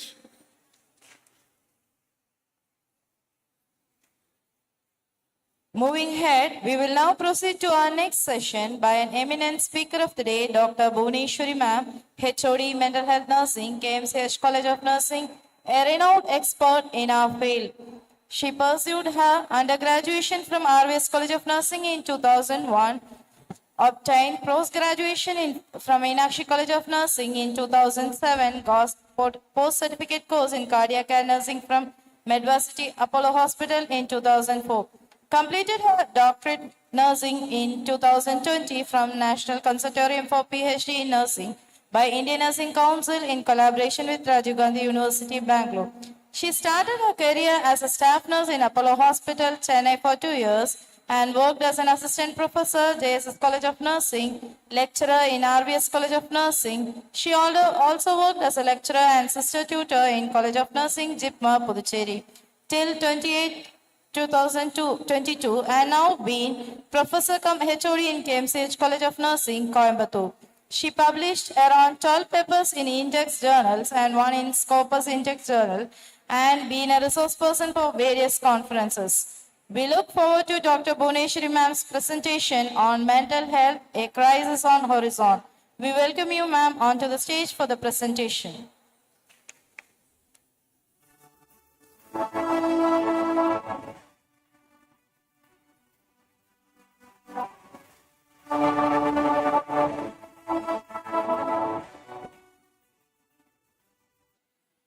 So thank you. At the outset, I thank the management of Kongunadu College of Nursing, the principal and the organizing secretary for giving me an opportunity to be present on topic on this national conference. So this is about mental health, a crisis on the horizon. So in the overview, the session will be about understanding about mental health and mental illness. Next one. It is about mental health and mental illness and causes of mental disorder and some of the symptoms already discussed by sir. And it is about prevalence of mental disorder that is in global and in India, how much it is prevalent. Then about mainly particularly about mental health among adolescents, then scope of mental health services. So this will be this session. So you know that mental health, so it is a part of physical health. Nobody, we can say health without mental health. So the WHO has given a definition that mental health, so it is a ability of individual to identify their own potential. So everybody, we have some potential. As an individual, we should identify what is our strength or what is our potential, and we should cope up with the everyday stress, because nowadays life is full of stress. So we should have that ability to cope. It may be a minor or it may be major also. We should have that ability to cope up with the everyday stress, and we should work productively, and we should contribute to the society. So this is a definition which is given by WHO, and simple definition of mental health. So when there is a balance between cognition, conation and affect, so when our thinking, our emotion and behavior, when everything is coordinated, we can say the person is a mentally healthy person. So that's why the mentally healthy person, he can think clearly. Once his thinking is clear, his emotion, his behavior, everything will be clear only. So he will enjoy his relationship, he will cope up with the stressors, he will work productively, and he will do something to the society. So we should remember, like it is mental health, it is not just absence of disorder. If the patient is not diagnosed with schizophrenia or mania or whatever disorder, we cannot say he is a mentally healthy person. It is not just absence of disorder. So mental health and physical health go hand in hand. So body-mind connection. If you are mentally healthy, you are physically healthy. If you are mentally upset, your physical health also affected. And it is important for individual, family and community and national well-being. So no health without mental health. And it is our responsibility, each individual responsibility to take care of ourselves for our welfare. So once you are good, your family, then the community, everything will be good. So mental disorders, so already Sir has taken. So simple thing, mental disorder, when there is an imbalance, when the thinking is affected, when his emotion is affected, when his behavior is affected, we'll call it as a mental disorder. When anything is disrupted or disequilibrium, in these three things, it is considered as mental disorders. So these already said. So there are different factors influencing mental disorder. So that is a biological, then psychological, social and events in childhood. So these factors, biological, our brain, neurochemicals, some hormone or some endocrine problems, it may affect your mental health. Then psychological factors, if you have low self-esteem, if you have inferiority complex, so it will affect the mental health. And social factors like where we live, that is our society. If you are the people is living in a violent society, you will be more chance to develop a mental health, that is a mental disorders. And the events in childhood. So because as I said, Sigmund Freud, he always says that the childhood is a crucial period. Anything happened in childhood that will be manifested in adult as a problem. So if the child has undergone any abuse, it may be physical or sexual abuse or any trauma, everything may contribute to the problem in future. So causes of this is already said, biopsychosocial factors, biological, psychological and socio-cultural factors. So that will be the etiology for any type of mental disorders.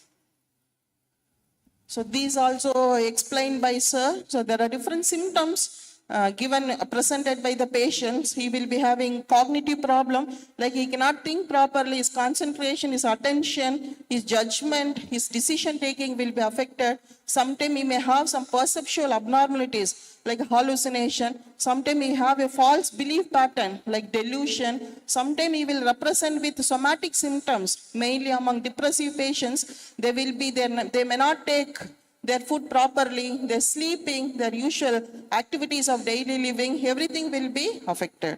So these are some of the symptoms.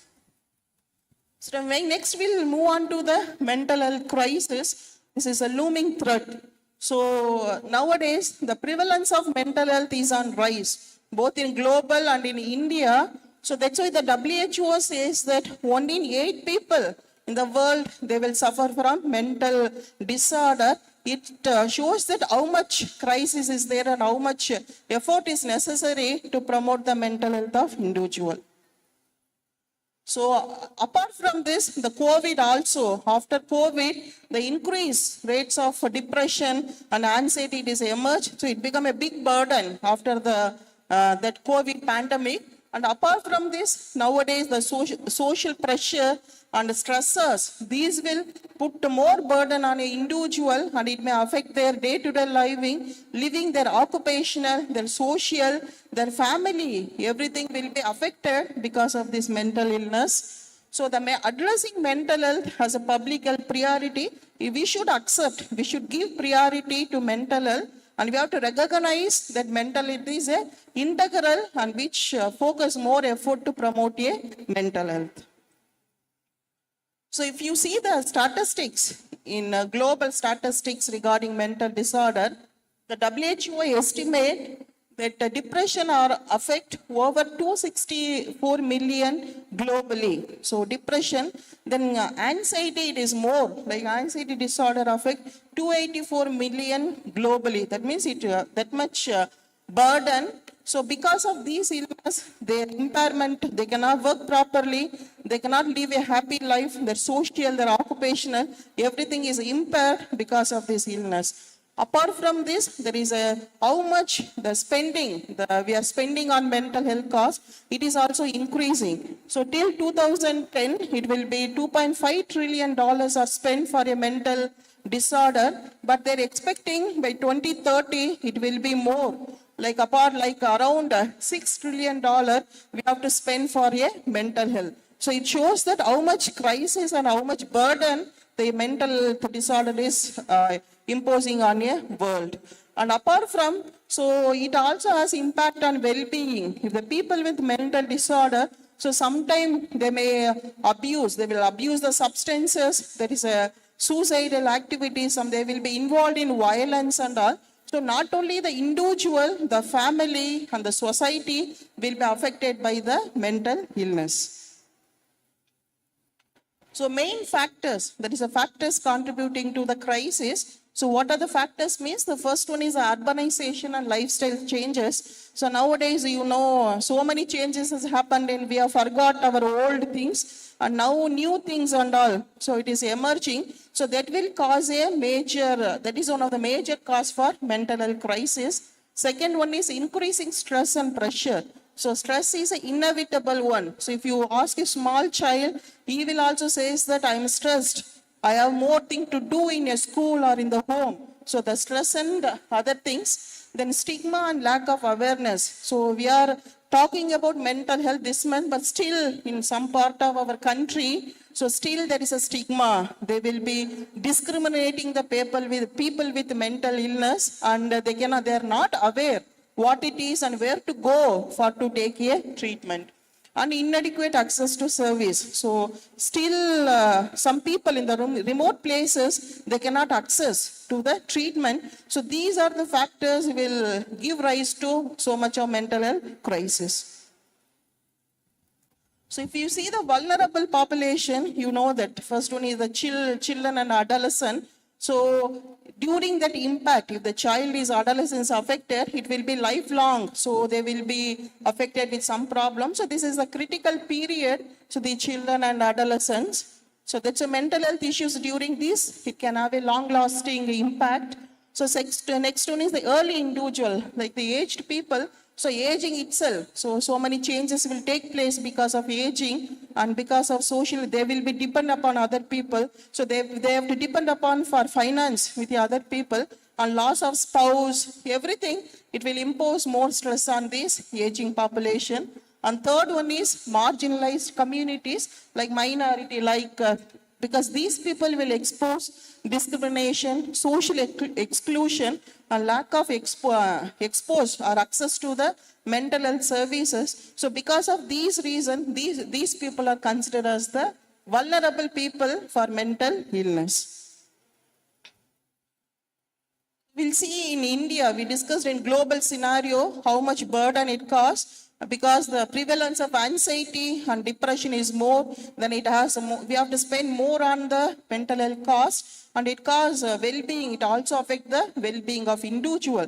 If you see in India, what are the challenges? So mainly in India, there is a widespread prevalence. Same thing in India also, the depression, anxiety rates are increasing day by day. So there is a widespread prevalence of this mental illness in India. Also, there is a significant treatment gap.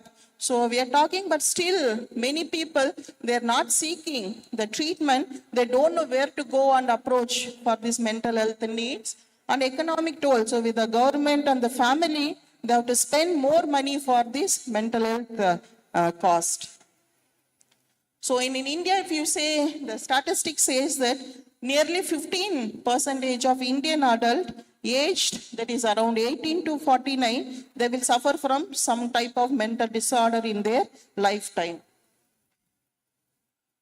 And if you see in India, so common mental disorders include, the first one is the depression, like around 5.7% of adult or Indian adult, around 57 million, they will suffer from depression. And next, anxiety disorder, like 3.5% of Indian population, around 35 million, they will suffer from depressive disorder. And third one is substance use disorder. So whomever depressed, they will take, this is one of the measures to cope up with any stress. So it is mainly among adolescent population, it is on rise. So around 4.7%, otherwise 47 million Indians, so they will be addicted to one or the other substances.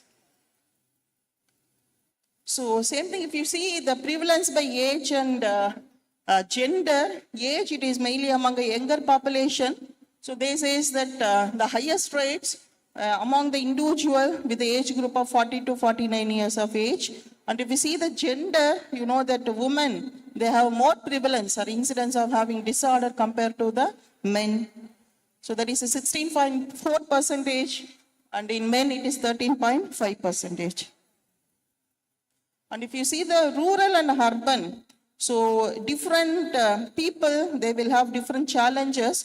So both the people, they will experience, there is a prevalence. But if you see the urban, like 13.9% of urban population, they will suffer mainly because of urbanization and stress. They will develop a mental disorder. But in rural, it is little more higher compared to the urban population. It is 16.8%. The main problem is poverty or lack of awareness, or they're not able to access these centers or mental health services. Because of that, the prevalence of this mental disorder in a rural population, it is little higher compared to urban. So next is about mental disorders and disability. So mental disorder contribute, if it is not treated in a proper way, it may lead to the disability. So that's why they say that 11.6% of disability adjusted life years, that is a DALY. So that is because of mental disorders. That means they will lose, they cannot live a normal life because of these mental disorders. And leading contributor for this disability adjusted life years are depression and anxiety and substance abuse. This will be the contributing for disability. And exacerbating physical health. So if your mental health is not okay, your physical health also affected, or whatever the problem they have, so the symptoms will be worsened. So again, the physical health will be deteriorating if they have not given proper treatment to the mental health.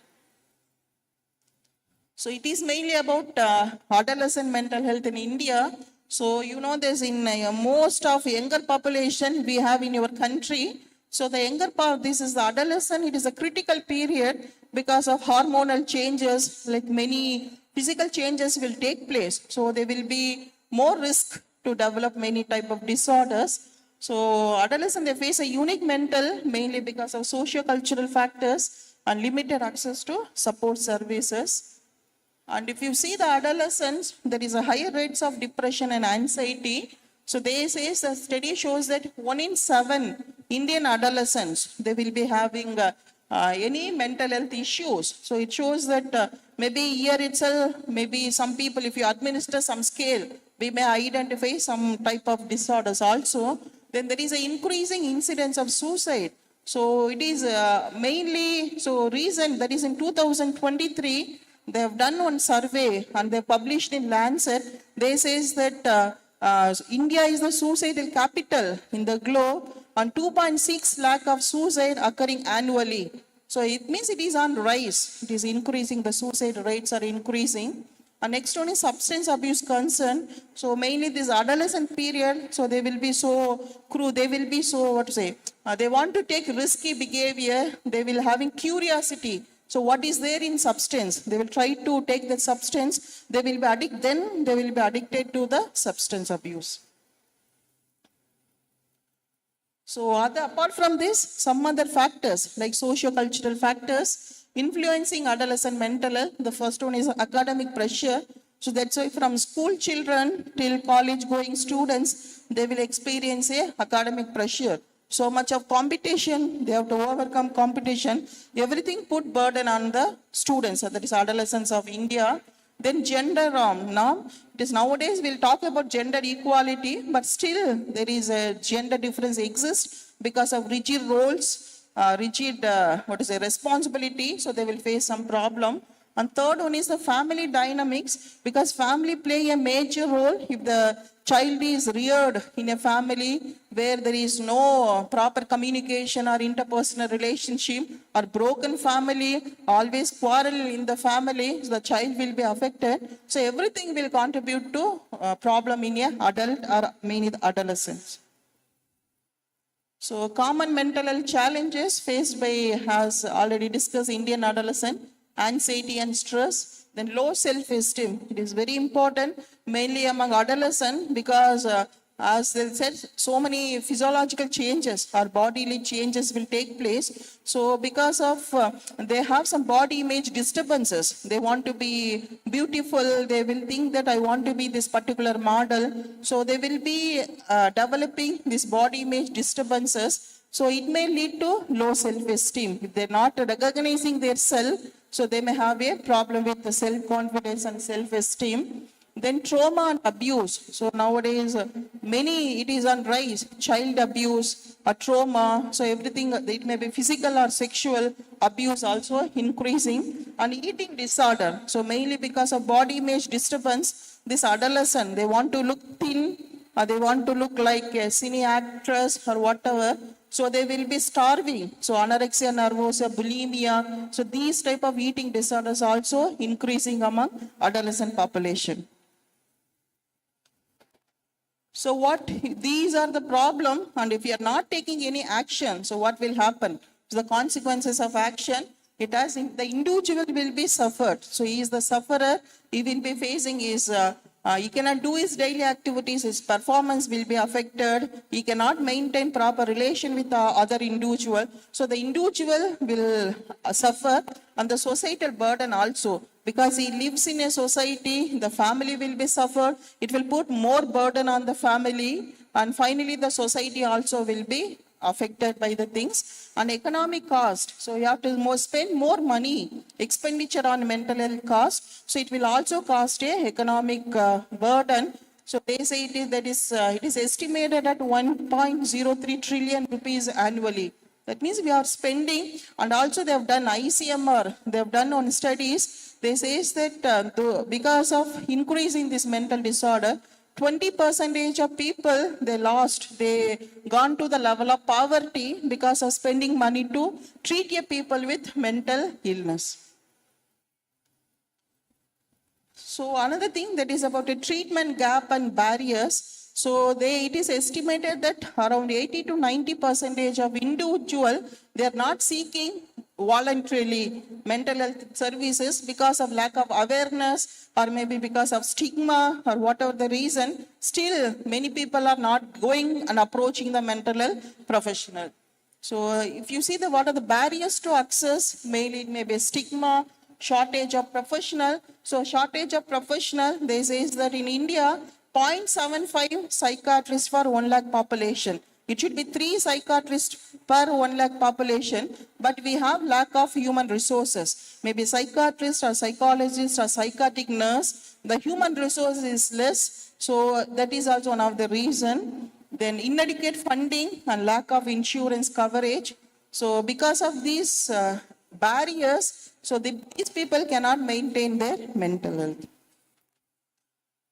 Then stigma and barriers to accessing mental health services, because of societal stigma, because nobody want to, because of stigma, they won't openly say, I'm having mental illness. They won't voluntarily go and seek a treatment. So because what other people will say about me. So because of that is one of the main barrier. And limited access. So limited access of these mental health services. So many people cannot reach a centers. So that is also one of the reason. A lack of awareness. It is another important thing. Many people, they don't know what is mental disorder, what symptoms. So because of that lack of awareness, they may not seek a mental health support. So to overcome this, we need a multi-sectorial collaboration and much investment from the government, and they should coordinate with the NGOs and other sectors. A new policy, some changes should be taken in a policies to meet this crisis or to cope up with this mental health crisis. So first thing, the urgent need for mental health, the first thing is empowering healthcare professional. So every healthcare professionals, they should be empowered. So that means they should be given training in a psychiatry in an advanced manner, so they can take care of a patient in a proper way. So the next one is promoting mental health literacy. That's why I said lack of awareness. That is one of the barrier. So if you create awareness among the public, so in the initial stage itself, they will come and seek a treatment. So same thing, promote awareness through the public education or mass education, the awareness to be created about a mental health and mental illness, and foster empathy. So among a healthcare professionals. So because some people, they may not go to the hospital by thinking that they will be harsh. I may not get a proper care. Doctors may not communicate with me. The professionals, they may not take care of me properly. So because of that, we have to foster empathy, and we should, the professionals, they have to show their empathy towards a patient and leverage personal stories. It is like sharing. For example, Alcoholic Anonymous group. So in that, the people, those who suffer from alcoholism, they will stand in front of the group and he will speak about his experience. I'm an alcoholic, I have suffered this much a problem, now I have recovered. So same thing, the peers, so they can share their stories, like I had this problem, so now I took treatment, now I recovered from mental illness. So if you share your experience, so it will be easy for other people to understand the importance of this mental health and mental care. So call to action, so we need a comprehensive approach. So everybody, so not only the government, so we need a collaboration from private sectors, non-governmental organization. Everybody, they should work towards the mental health promotion and prioritize mental health. So everybody, we should give importance to the mental health. So if you take our budget also, so like only 1% they have allotted for the mental health services. So everybody, so we should take that mental health as a priority one and advocate for change. That's why we should speak for what we need. We should be the advocate, and we should speak for policy changes, a new investment in a mental health services.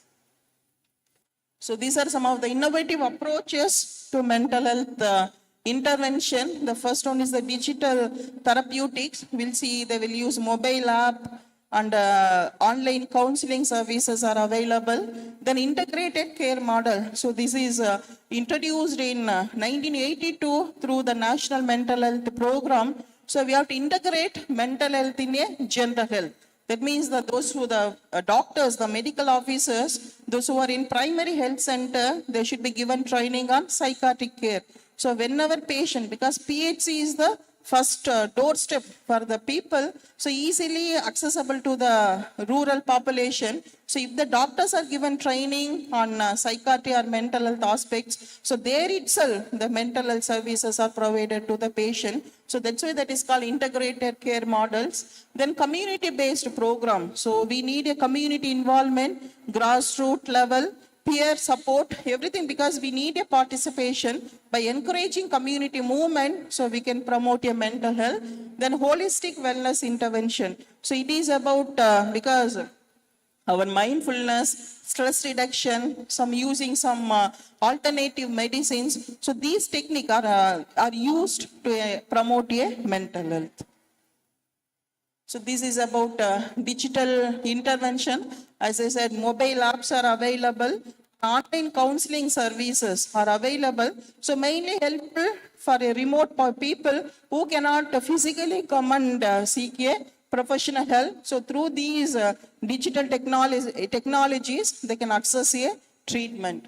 Then telemental health, as it is a telemedicine. So now that is by Government of India, they would launch telemanas. That is in 2022. So that is called telemental health associate. That is a networking across state. So it is a 24-hour service. So they will give you one number, means they have given a number. If you call that number or whatever your problem, you can share with that thing, or whomever you want to speak, either with psychiatrist or psychologist, they will be making you to speak with that particular professional to seek help in a initial stage. So there is an immense, there is a Bangalore, they have initiated thing, and nowadays it is working everywhere. So that is about telemedicine.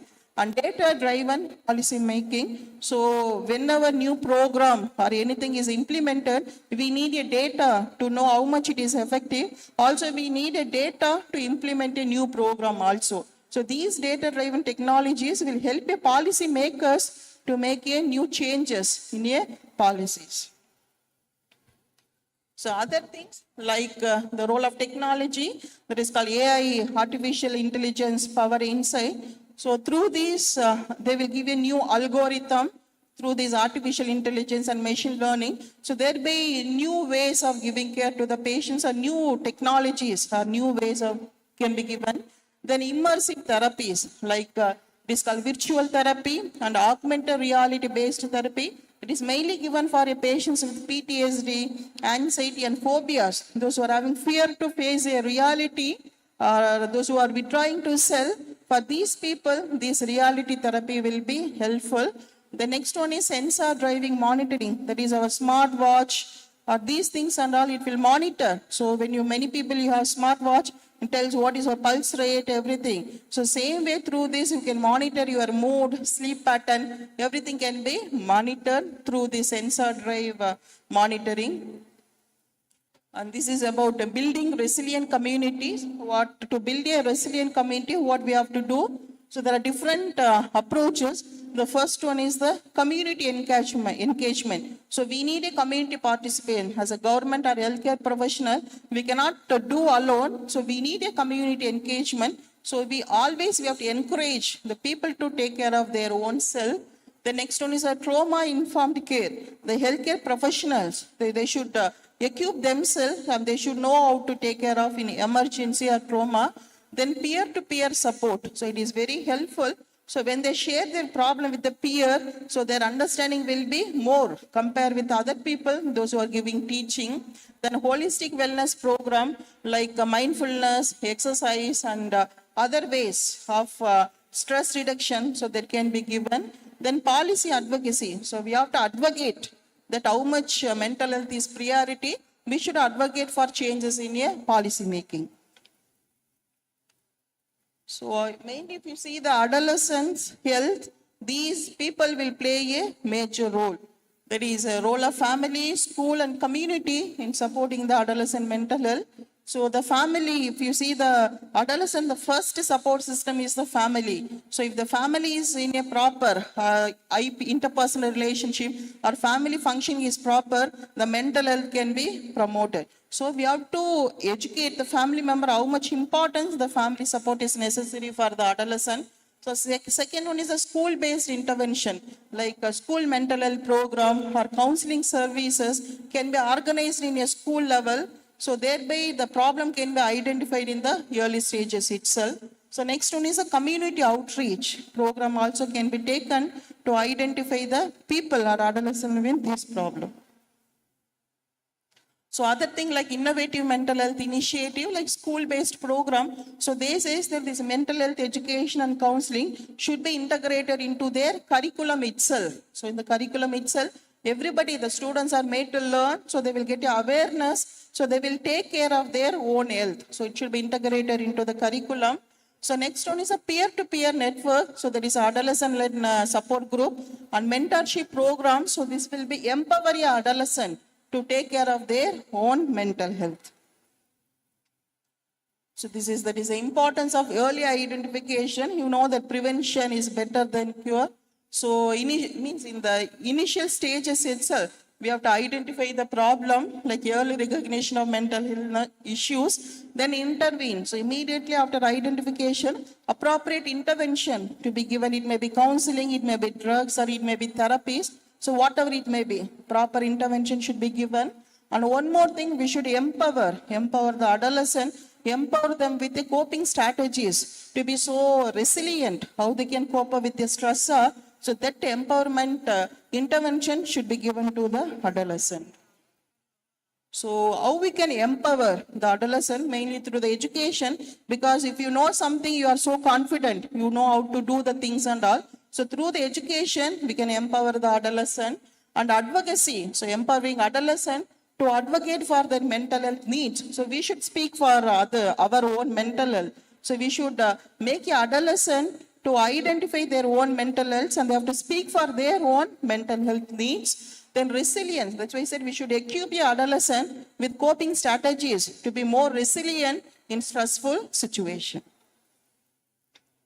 Then other things, same like we have to shift a paradigm from specific, that is, it should be integrated approach, foster the peer support and leveraging technology, and a holistic approach, body, mind, spirit. So like other complementary alternative system like mindfulness, meditation, yoga, like wellness, these type of intervention also should be given. Then if you take the national initiatives in relation to the mental health aspects, the first program, that is a national mental health program, that is in 1982, the main objective of mental health program to integrate mental health in a general health. So that is the main objective, and we should ensure everybody are accessible to the mental health services. So later on, district mental health program also, it is implemented all over the things. So next is the Mental Health Care Act. So it replaced, that is a Mental Health Act 1987. It is replaced in 2017, mainly focusing on rights to preserve or protect the rights of mentally ill person. So this Mental Health Act has they've implemented. Then other things, if you say Rashtriya, these are some of the programs, health programs. Rashtriya Kishore Swasthi Karyakram. It is launched in 2014. It mainly addresses the health needs, mainly the mental health needs of adolescent population. And if we say other policies like Sarva Shiksha Yojana, National Youth Policy, and National Mental Health Policy, so these are there, but one problem, they are not given much priority to the mental health in this type of scheme. But next is gap and opportunities. So because of lack of comprehensive data, limited funding, and insufficient integration of mental health in the mainstream, still there is a problem is emerging or occurring in this area.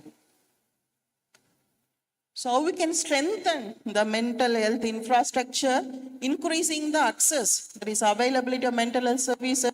So at a level, so by integrating the services at primary level, so it can be accessible to the remote or rural population also.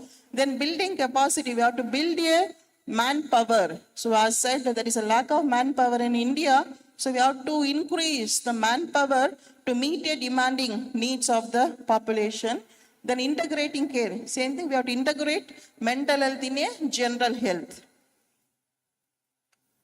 So next is accessibility of mental health services. It should be affordable, like by through the insurance, other things can be, so the people can afford to the cost of mental health care, and available, should be available. So through the medicine, other things, so the remote people also can be access to the things available.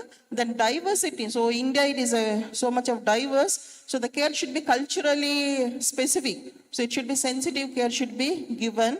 And convenience, there is a flexible options can be given to the people, so whichever they prefer, so they will come on through telemedicine or direct contact. So it should be according to their convenience, the services can be planned. So this is for recommendation for stakeholders, the policy makers, they should put more fund, they can allocate more fund for these type of mental health services. Then healthcare providers, so the manpower to be improved more, like professional psychiatrists or psychologists or nurses to be trained to meet the needs of people.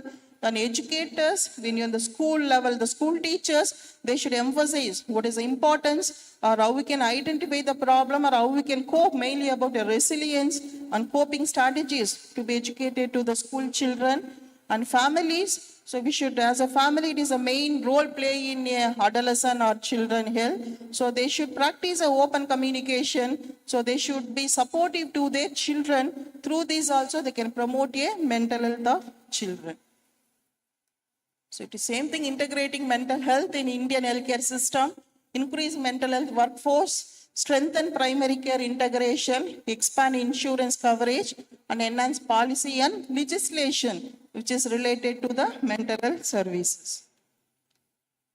So same thing, there is a strategies for prevention and intervention. So first thing, we have to promote a mental health literacy, there is awareness, public awareness, then emphasize on early intervention, then increase the investment in mental health services. These are the three things you can do. And finally, call to action. So as an individual, so that's why it is an individual action. I am an individual, I am responsible for my mental health. I should take all the effort to maintain my mental health. So that is about individual action. So educate yourself, challenge stigma, practice self-care and support loved one, those who are experiencing a mental health issues. So as an individual, I should take action towards a mental health promotion. Next is a collective action, because I am living in a society, I should work with other people, I should work in a group to promote a mental health aspects. And third, we have to identify mental health issue, the crisis is more, so it should be given more priority. So we should identify the need, how much problem is there in a society. So by conclusion, we can say globally, the mental health problems are emerging. It is the biggest burden globally, or if you take our Indian population. So by addressing the contributing factors and supporting vulnerable population and implementing comprehensive strategies, we can work towards a promotion of mental health. So it is a collective action is necessary. It's not individual we cannot do. So we as a collective, as a group, we can, if you work together, we can achieve or we can promote a mental health among people in the community. So these are some of the references. Thank you for the presentation. Thank you, ma'am, for the inspiring session. Your expertise adds a great value to our conference. Now I request Dr. P. Raju sir to honor Dr. Bhuneshwari ma'am with a memento.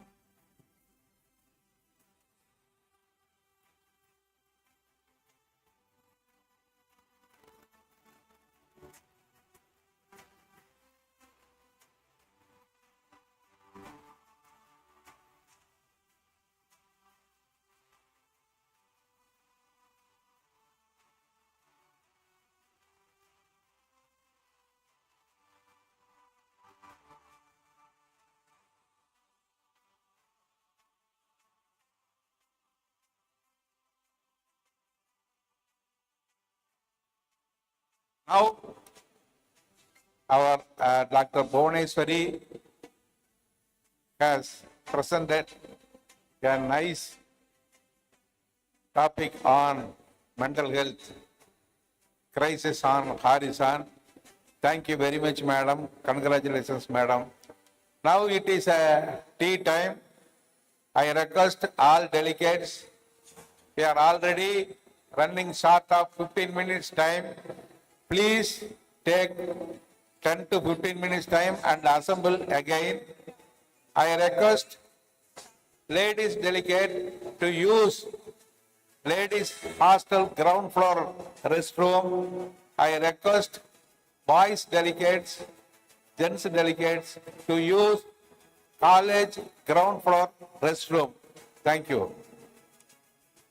A cup of tea is a cup of peace. As Sir told, now it's a time break. All the delegates can move out for the auditorium for a tea break. And come back after 5 minutes. Please stick on time as we are running out of time. Please stick on time. It's a request from our side.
We welcome Sir to onto the stage.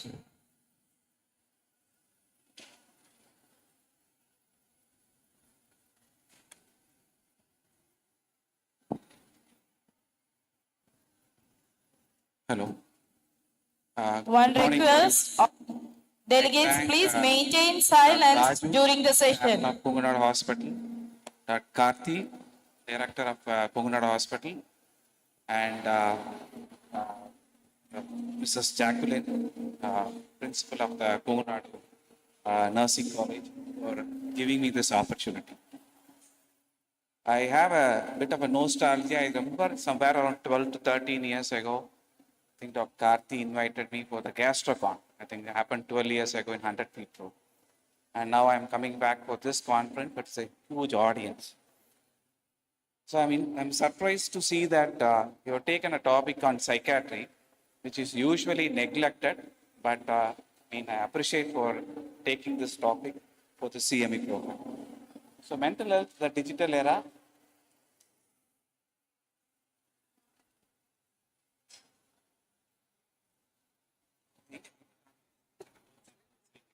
Voice.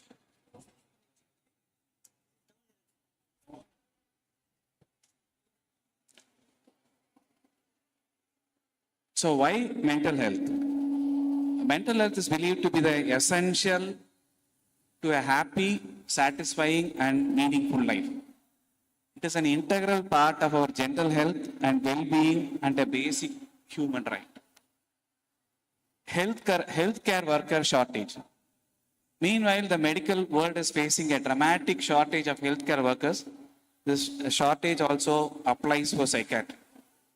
The median number of mental health workers globally is approximately 9 per 1 lakh people.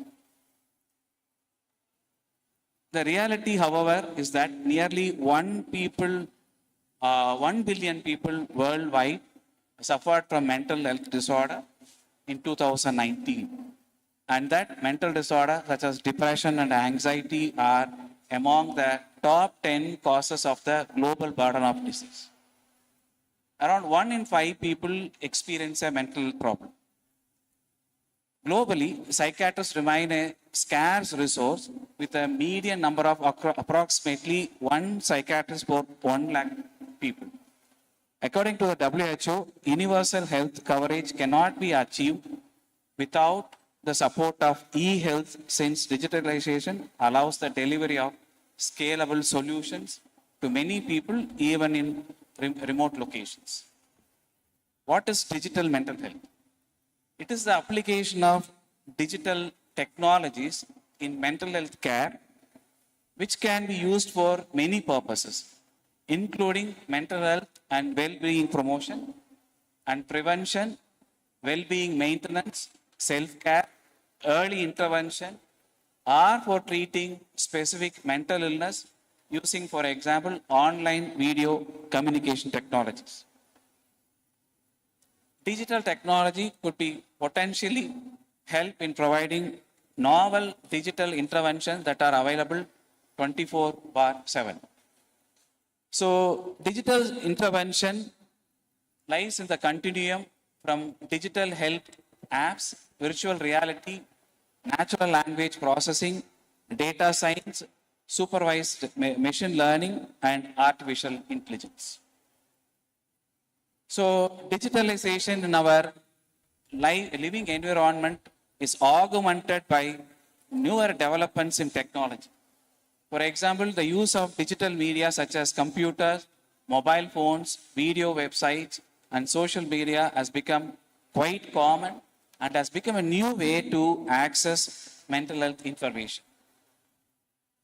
So there is a relationship between digital lives and mental health, and as 3 seemingly arguments exist.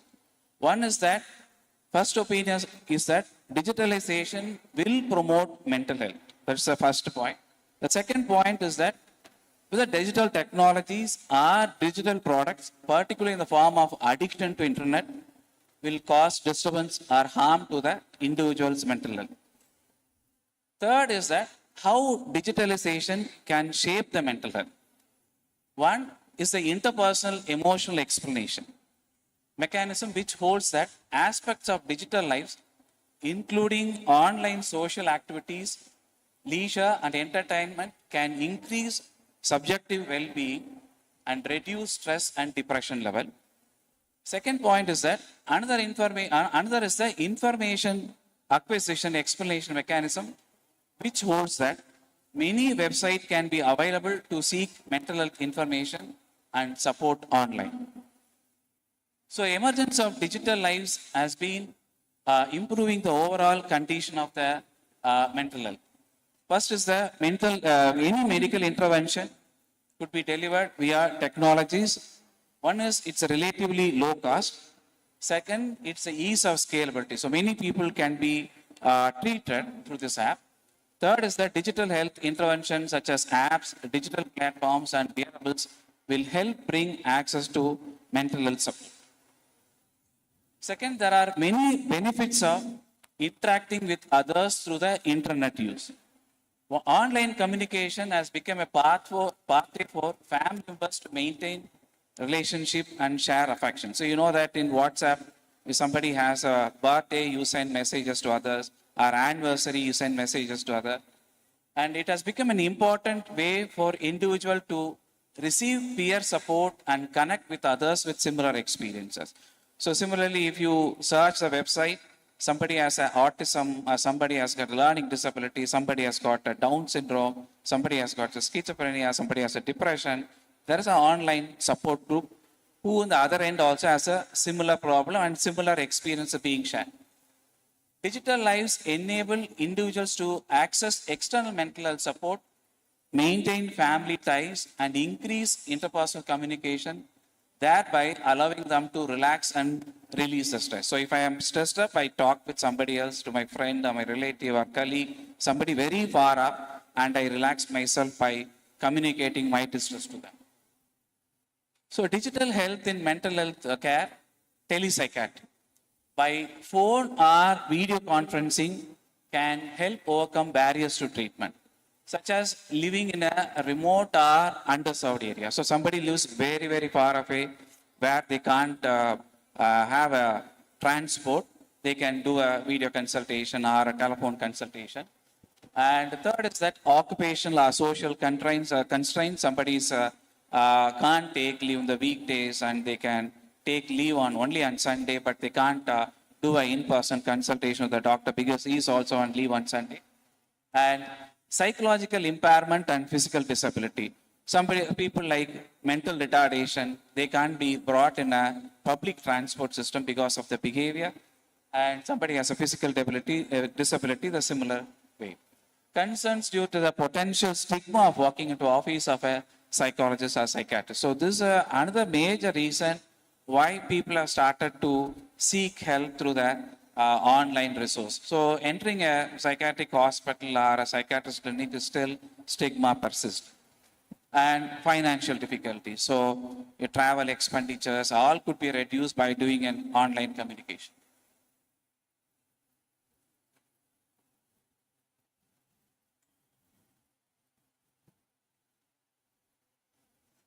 Sorry. Just a second.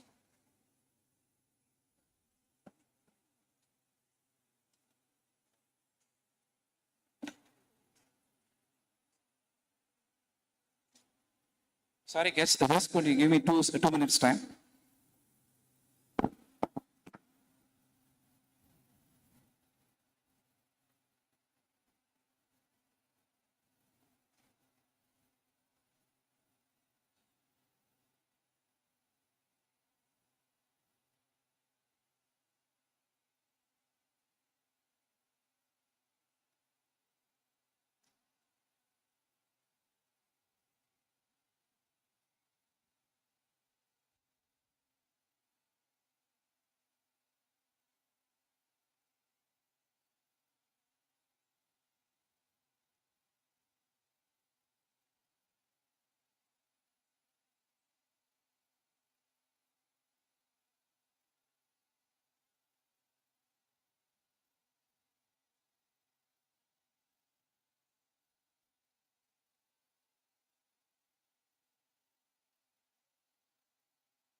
So we were looking into the telepsychiatry. Now the Ministry of Health and Family Welfare, following the COVID crisis in 2022 October, introduced is called telemanas, telemental assistance and networking across states. So basically, around 38 institutions, mental health institutions of excellence was taken in, and around 20 languages, 20 languages are introduced here. You can call this telemanas, anyone calling the telemanas, and IVRS based system. That means you call them, if they have not picked up, automatically you will be called again. And there will be a counselor, around 1,600 counselors all over the India, and they counsel your needs. And if the counselor feels that, okay, the problems are complex than what they could handle, then they shift that call to the mental health specialist, like a psychologist, a social worker, psychiatric nurse, or a psychiatrist. Then, if they do find that the problem seems to be complex and they need to be seen in person, then the patient is referred to the any government hospital or district mental health program hospitals all over India. So the patient can either go in person for a consultation with a psychiatrist, or they have an audio video consultation using this app's e-Sanjeevani. So this is a very interesting app. Then 24/7, anybody can access to this app. Next is the smartphones. You know, the smartphone has become very, very essential part of our life. And smartphones have quickly become a driving force of digital health due to the special properties of both the hardware and the software of these devices. And the smartphones can serve as a digital hub for integration of novel devices such as wearables and other sensors. So influx of apps aiming to provide therapeutic intervention for virtually all known mental health problems also hold the potential for bolstering the mental health care in a number of other ways. So if you look into the Apple's App Store or Google Play, there are around 3 lakh health apps and around 10,000 to 20,000 for mental health alone. Smartphone apps for suicide prevention have the potential to contribute to the reduction of suicide attempts and deaths to the different kinds of intervention. Next is this just-in-time adaptive intervention. Go one step further by integrating real-time data, self-reported so-called active data regarding their mood, their sleep, whether they hear voices or what medication, whether they are adhering to the medications or using any substances and their social functioning. And according to that, they give intervention. If you look for the meditation, relaxation, there are so many applications available in the online, and as well for the coping with anxiety and depression and for insomnia. So influx of apps aiming to provide therapeutic intervention and bolstering mental health care in a number of other ways. So what happens with the app is that it can capture the long-term data of a person and multimodal health data. That means the person's communication with others, his speech is being analyzed, his behavior is being analyzed, his sleep pattern is being analyzed. So many data of a person could be analyzed using this apps. Analyzing data increasingly via machine learning. So we'll be looking into the machine learning, as well as the next topic is artificial intelligence by Dr. Karthi. You will also be talking in detail about that. Offering a wide range of intervention, often outside of the app itself, through facilitating connection to clinical care, peer support, personalized resources, emergency care, and even normal therapies. Apart from apps, they can do this individualized intervention as well. So what is phenotype? You know, phenotype is the observable physical property of a person, like organism appearance, development, and behavior. So, you see somebody has a Down syndrome, the nasal bridge is broad, and the earlobes are below the line of the outer eye canthus, and that palm greaves are different. So that's all observable physical characteristics, as well as developmental psychology, and as well as the behavior. So we call this as a phenotype. Whatever we observe in physical is called phenotype. But the interesting part is the digital phenotyping. So digital phenotyping or personal sensing is a moment by moment. So moment by moment in situ quantification of the individual level human phenotypes using data from personal digital devices. So data that are automatically generated and aggregated by the smartphones, wearables, and other connected devices to measure human behavior and functions in both health and the disease. So digital phenotyping. So typically combines measures such as a step count from wearables, a text analytics from social media, metadata from electronic medical records, or green space exposure from geolocation. And all this data has to be analyzed, for which now artificial intelligence and machine learning are being used. So green space exposure from geolocation. So this app tries to find out how long you've been exposed, to the green location. And step counts from wearables, I know most of them will be having the wearable, which can tell you the number of footsteps you had on that particular day. And text analytics from social media, your text being analyzed, whatever you text in your Facebook or WhatsApp or Instagram, whatever, it is being analyzed.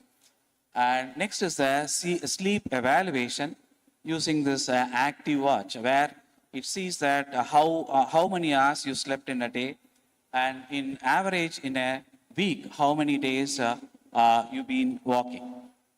And fitness trackers, just it follows that how fit you are by what are the physical activities you do to improve your physical fitness. And patterns of typing and scrolling. So how often you scroll your Facebook, WhatsApp, or Instagram. So scrolling itself data that is being picked up as a digital phenotype.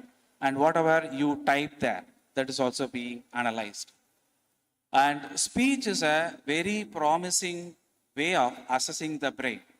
So they are using windows, it is used as a window to brain, because many of the neurodegenerative disorders like Alzheimer's dementia of other forms, it's where there initially there is changes in the speech pattern, and as well as the language that is being analyzed to identify as early as possible.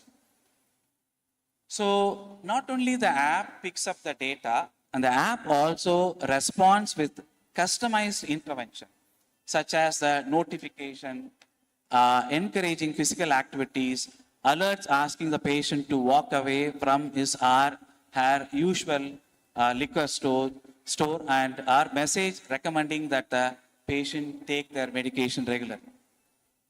Now come to the social media. The relationship between social media and mental health has received much of an attention. Social media frequently accessed by smartphones and connecting people from their own devices to people all over the globe. And you get information and about mental health resources. Social media can represent both a means of quantifying the mental health as well as a source of positive and negative interactions. So if you look into the Facebook and Pinterest, what they have done is that if somebody writes a content, it seems to be suspicious of harming to themselves, then they are giving an alert. So the technology has gone to that level then they analyze the data, whatever you type, it's being analyzed regularly. If they find some deviation in the content, and the person is being alerted. Population level mental health. So it is not only the individual level, it is even the population level. And the social media combined with the natural language processing method also offer a practical means to understand the population level mental health trend. So they did in 2020 and 21 when the COVID breakdown happened. So they were able to analyze that so much of people having a mental health issue because of the COVID. Then they brought in lots of intervention, but this was done by analyzing the the writings in the social media. Now is that text-based natural languaging processing method. So not only the voice, the text is also being analyzed. Pattern of social media use may represent a means to detect worsening of mental health symptoms. So they follow the person. If there is a difference in what they've been writing earlier and they are writing currently, they can find that changes in their mental health and that could be picked up. For example, change in the content and the style of social media post may offer an early warning signs of relapse in schizophrenia. We see commonly every day in clinics, a family member will come and tell us, see, my son is posting highly religious content in his status. For that matter, I have one patient who has a diagnosis of schizophrenia and he has a delusion that politicians are all harming to himself and people. So what he did is that he posted a negative content about the politician. And he landed up in trouble that a court case is going on. I do not know. In the future, I'll be called to testify that he has a disorder. That's why he has posted it. So this social media is very useful to track a person, patients who are having a mental health issue. Now you have a video-based social media content. This sparked interest in emotion recognition. So early studies identified a relationship between negative mood. So somebody has a depressive disorder, their way of interaction will be in negative emotional side. So posting a picture with a darker color emotion recognition could be done. Social media can also be used as a therapeutic tool. See, personalized real-time intervention for motivation and enhancement. So this is called the Prime app. It's designed to help people with schizophrenia through promotion of functional recovery and mitigation of negative symptoms through a supportive and personalized network. So you know that schizophrenia has got positive symptoms and negative symptoms. Negative symptoms are called motivation, socialization, logia. They talk very less. So this app can help them to reduce the negative symptoms as well. Next is the moderated online social therapy, MOST. This app is another example of an innovation that offers personalized therapy combined with a social connection among other features for help-seeking young people experiencing mental illness. So now the question is whether screen time and social media is detrimental to mental health. So this debate keeps going on. Using so much of a mobile phone, is it going to affect your mental health? Versus now the argument is that it is not that mobile per se or using the social media per se is going to harm your mental health, but it's the screen time and the quantity and the quality of the interaction that you do with the social media. So now you go into the smartphone technologies. This app-based intervention often utilizes established aspect of cognitive and behavior therapies to offer patient on demand access to evidence-based care tools. So by demand, you can use this app, and whatever your particular demand, that could be helped using these apps. So this is the one which we discussed some time before, a just-in-time adaptive intervention. Active and passive symptom data capture may aid in the development of personalized and real-time intervention strategies. So this app, it will help only for me, and that time itself will give the intervention. That smartphone may be able to infer low mood in the context of social isolation and offer a relevant intervention. Or in another circumstances, it may infer low mood in the context of poor sleep and recommended alternative intervention. Evolve is another app. Manage your emotions to sleep well, de-stress, boost productivity, and enhance overall mental health. And app for depression. So you have app for depression. One is the Headspace, Uper, and Vysa, WYSA. Vysa is an Indian app.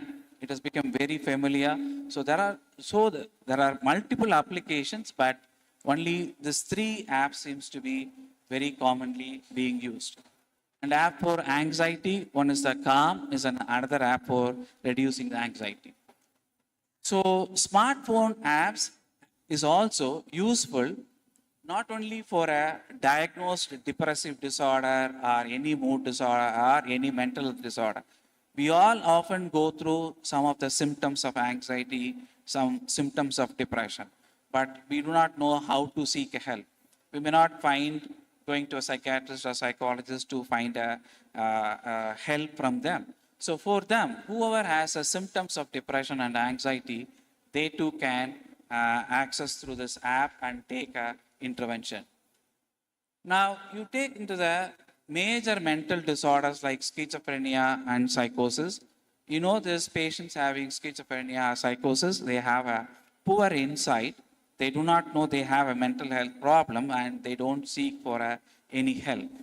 So, real-time, in-context patient-generated symptom data obtained through remote monitoring platform technology have the potential to timely warn clinician about the need for intervention, improve the treatment decision by providing a clear picture of changing pattern of symptoms and support for scheduling of healthcare contacts based on need. As I said earlier, so if you are going to follow these people having a major mental health, and we're using a digital phenotype. So there was a study where passive monitoring app was installed on their smartphones, a patient having a major mental disorder, and they were followed for 3 months' time.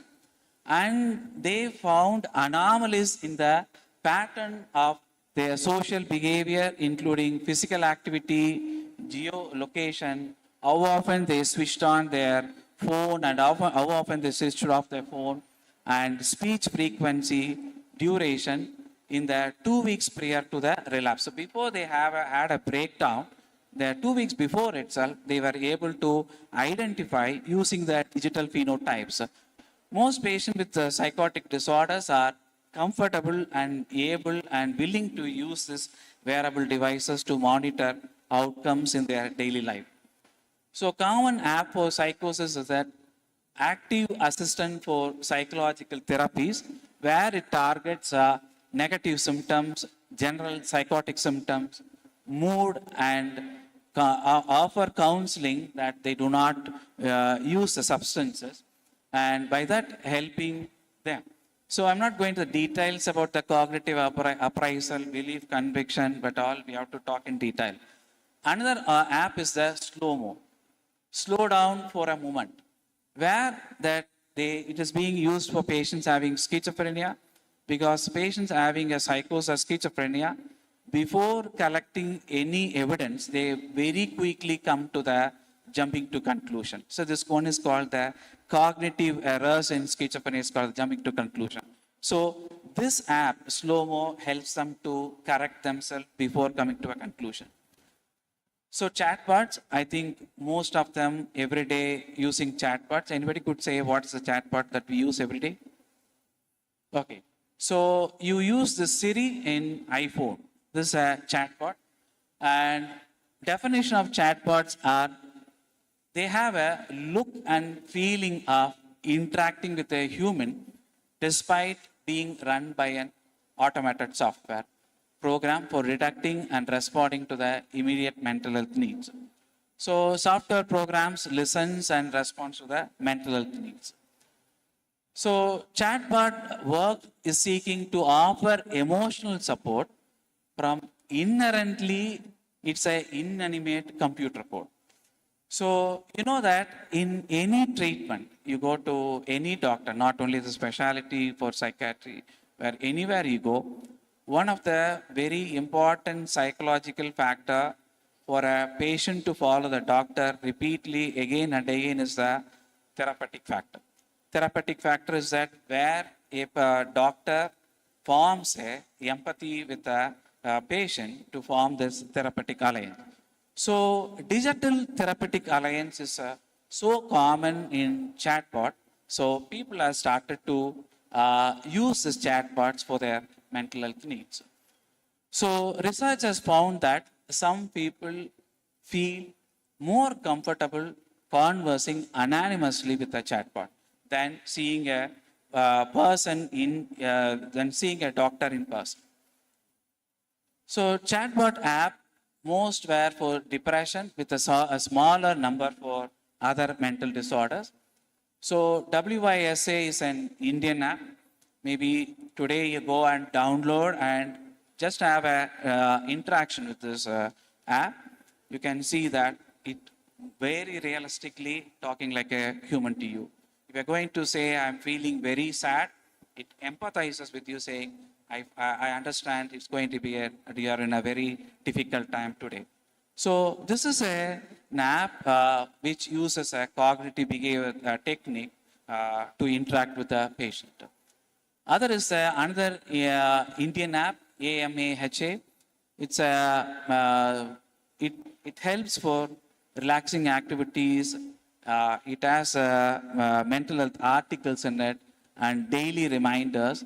Additionally, the app has a self-help courses, a mood tracker, and even a journal to jot down your feelings, making it digital powerhouse of mental health resource. So depression. So in depression, the chatbot has been used where to find the severity and a type of a depression. Now you must have heard about the cognitive behavior therapy, one of the well-proven psychotherapy. So when you use this CD-ROM, which no more we are using, then you call CBT. Whereas it is used through internet, it is called ICBT. Next is the virtual reality. So virtual reality creates a digital environment that replaces a user's real world environment. So virtual reality, the ability to create and control exposure to real world environment presents an important opportunity for mental health assessment and treatment. So it creates a real environment, and the real environment could be controlled to the need. So VR relies on increasingly sophisticated system that uses equipment such as computer, smartphone apps, headsets, motion chairs, gloves, and sensor. So if you look at the paper and pencil rating scale, so you ever had an experience of working in a mental health system? Any patient dropping to the mental health system, they are being rated for their severity of the disorder. You have a rating scale for depression and anxiety. But these scales will capture whatever has happened in the last 2 weeks or last 1 month. And you know, there is always a bias in recollecting from memory. Whereas VR collects the data that happening in the real time world. So it very useful for clinically to understand the patient's experience at that point in time. So you know that I'm not aware how many of you have gone through the postings of in psychiatry. So you know that anxiety disorder is a very common disorder, And one of the anxiety symptom, there are many symptoms for anxiety. When the anxiety is very severe, then you have a behavior called avoidance. So basically, when people from Kongunadu ask me, could you do this program? I was hesitant initially because of my anxiety, because for last 10 years, I have not done any lectures at all. So then I thought, no, if I'm not going to take this opportunity, my anxiety will increase. So breaking this avoidance is very, very important to reduce anxiety. So one of the therapy for anxiety is exposure therapy, is a part of CBT. This is done in a controlled and supportive environment, so patient can learn to manage anxiety and reduce avoidant behavior. So one of the technique what we do in exposure therapy is called making a hierarchy. That means from the least to severe anxiety provoking. So if you look into this, next slide, it's called graded exposure of anxiety. So if I have a fear towards a dog, so what first step I would do, well, as a therapist, what we do is that now the patient is asked to think about, the asking to think about dog itself makes them to feel anxious. So then you use something called systematic desensitization to reduce the anxiety as soon as they think of a dog. When no more he has an anxiety on thinking of dog, next is made to see the picture of the dog.